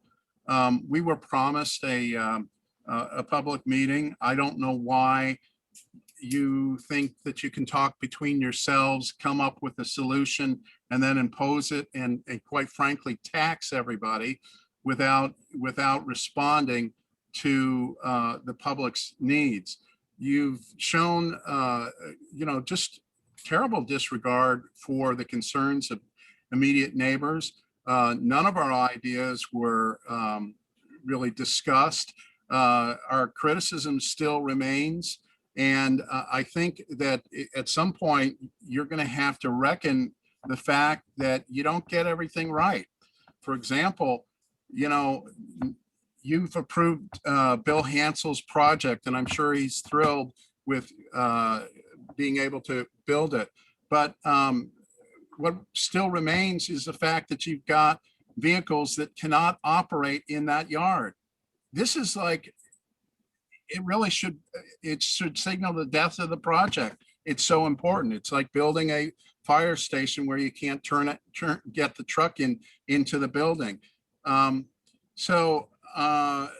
What I would like to see for future meetings is, quite frankly, a community-wide meeting where each one of you presents a vision and a report to the community about the future of Marinwood, and to listen to the public. I don't know what you're afraid of, but we're friendly people, and we deserve your respect. Thank you. Thank you, Stephen.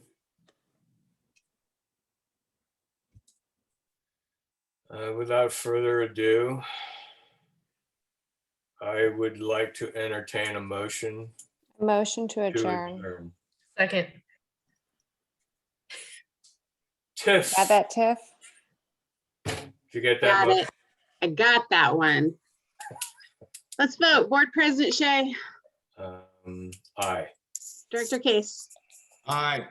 Director Kilkenny, Aye. Director Oysterman, Aye. and Director Sherry. Aye. Thank you all. Thank you, Steve. 59, we're out. Thank you, night. everybody, for Thank you. hanging in there. This was a rich, deep meeting, and you all stayed engaged, and it was a marathon. And just thank you guys very, very much. I appreciate that. Thank you for the hours that you put into it. Yes. Thank you. This meeting was a long one. We haven't had an 11 o'clocker in a while. So thank you all very much. I appreciate you hanging in there and being very thoughtful with your comments and questions. Eric, I'm going to call you right after we close off. I Thanks, am everyone. here. I'm Good not. night. All right. I'm Go not. to bed. Go, Go to bed. go home. All right. Goodbye, all. Bye. Bye-bye. Bye. Bye.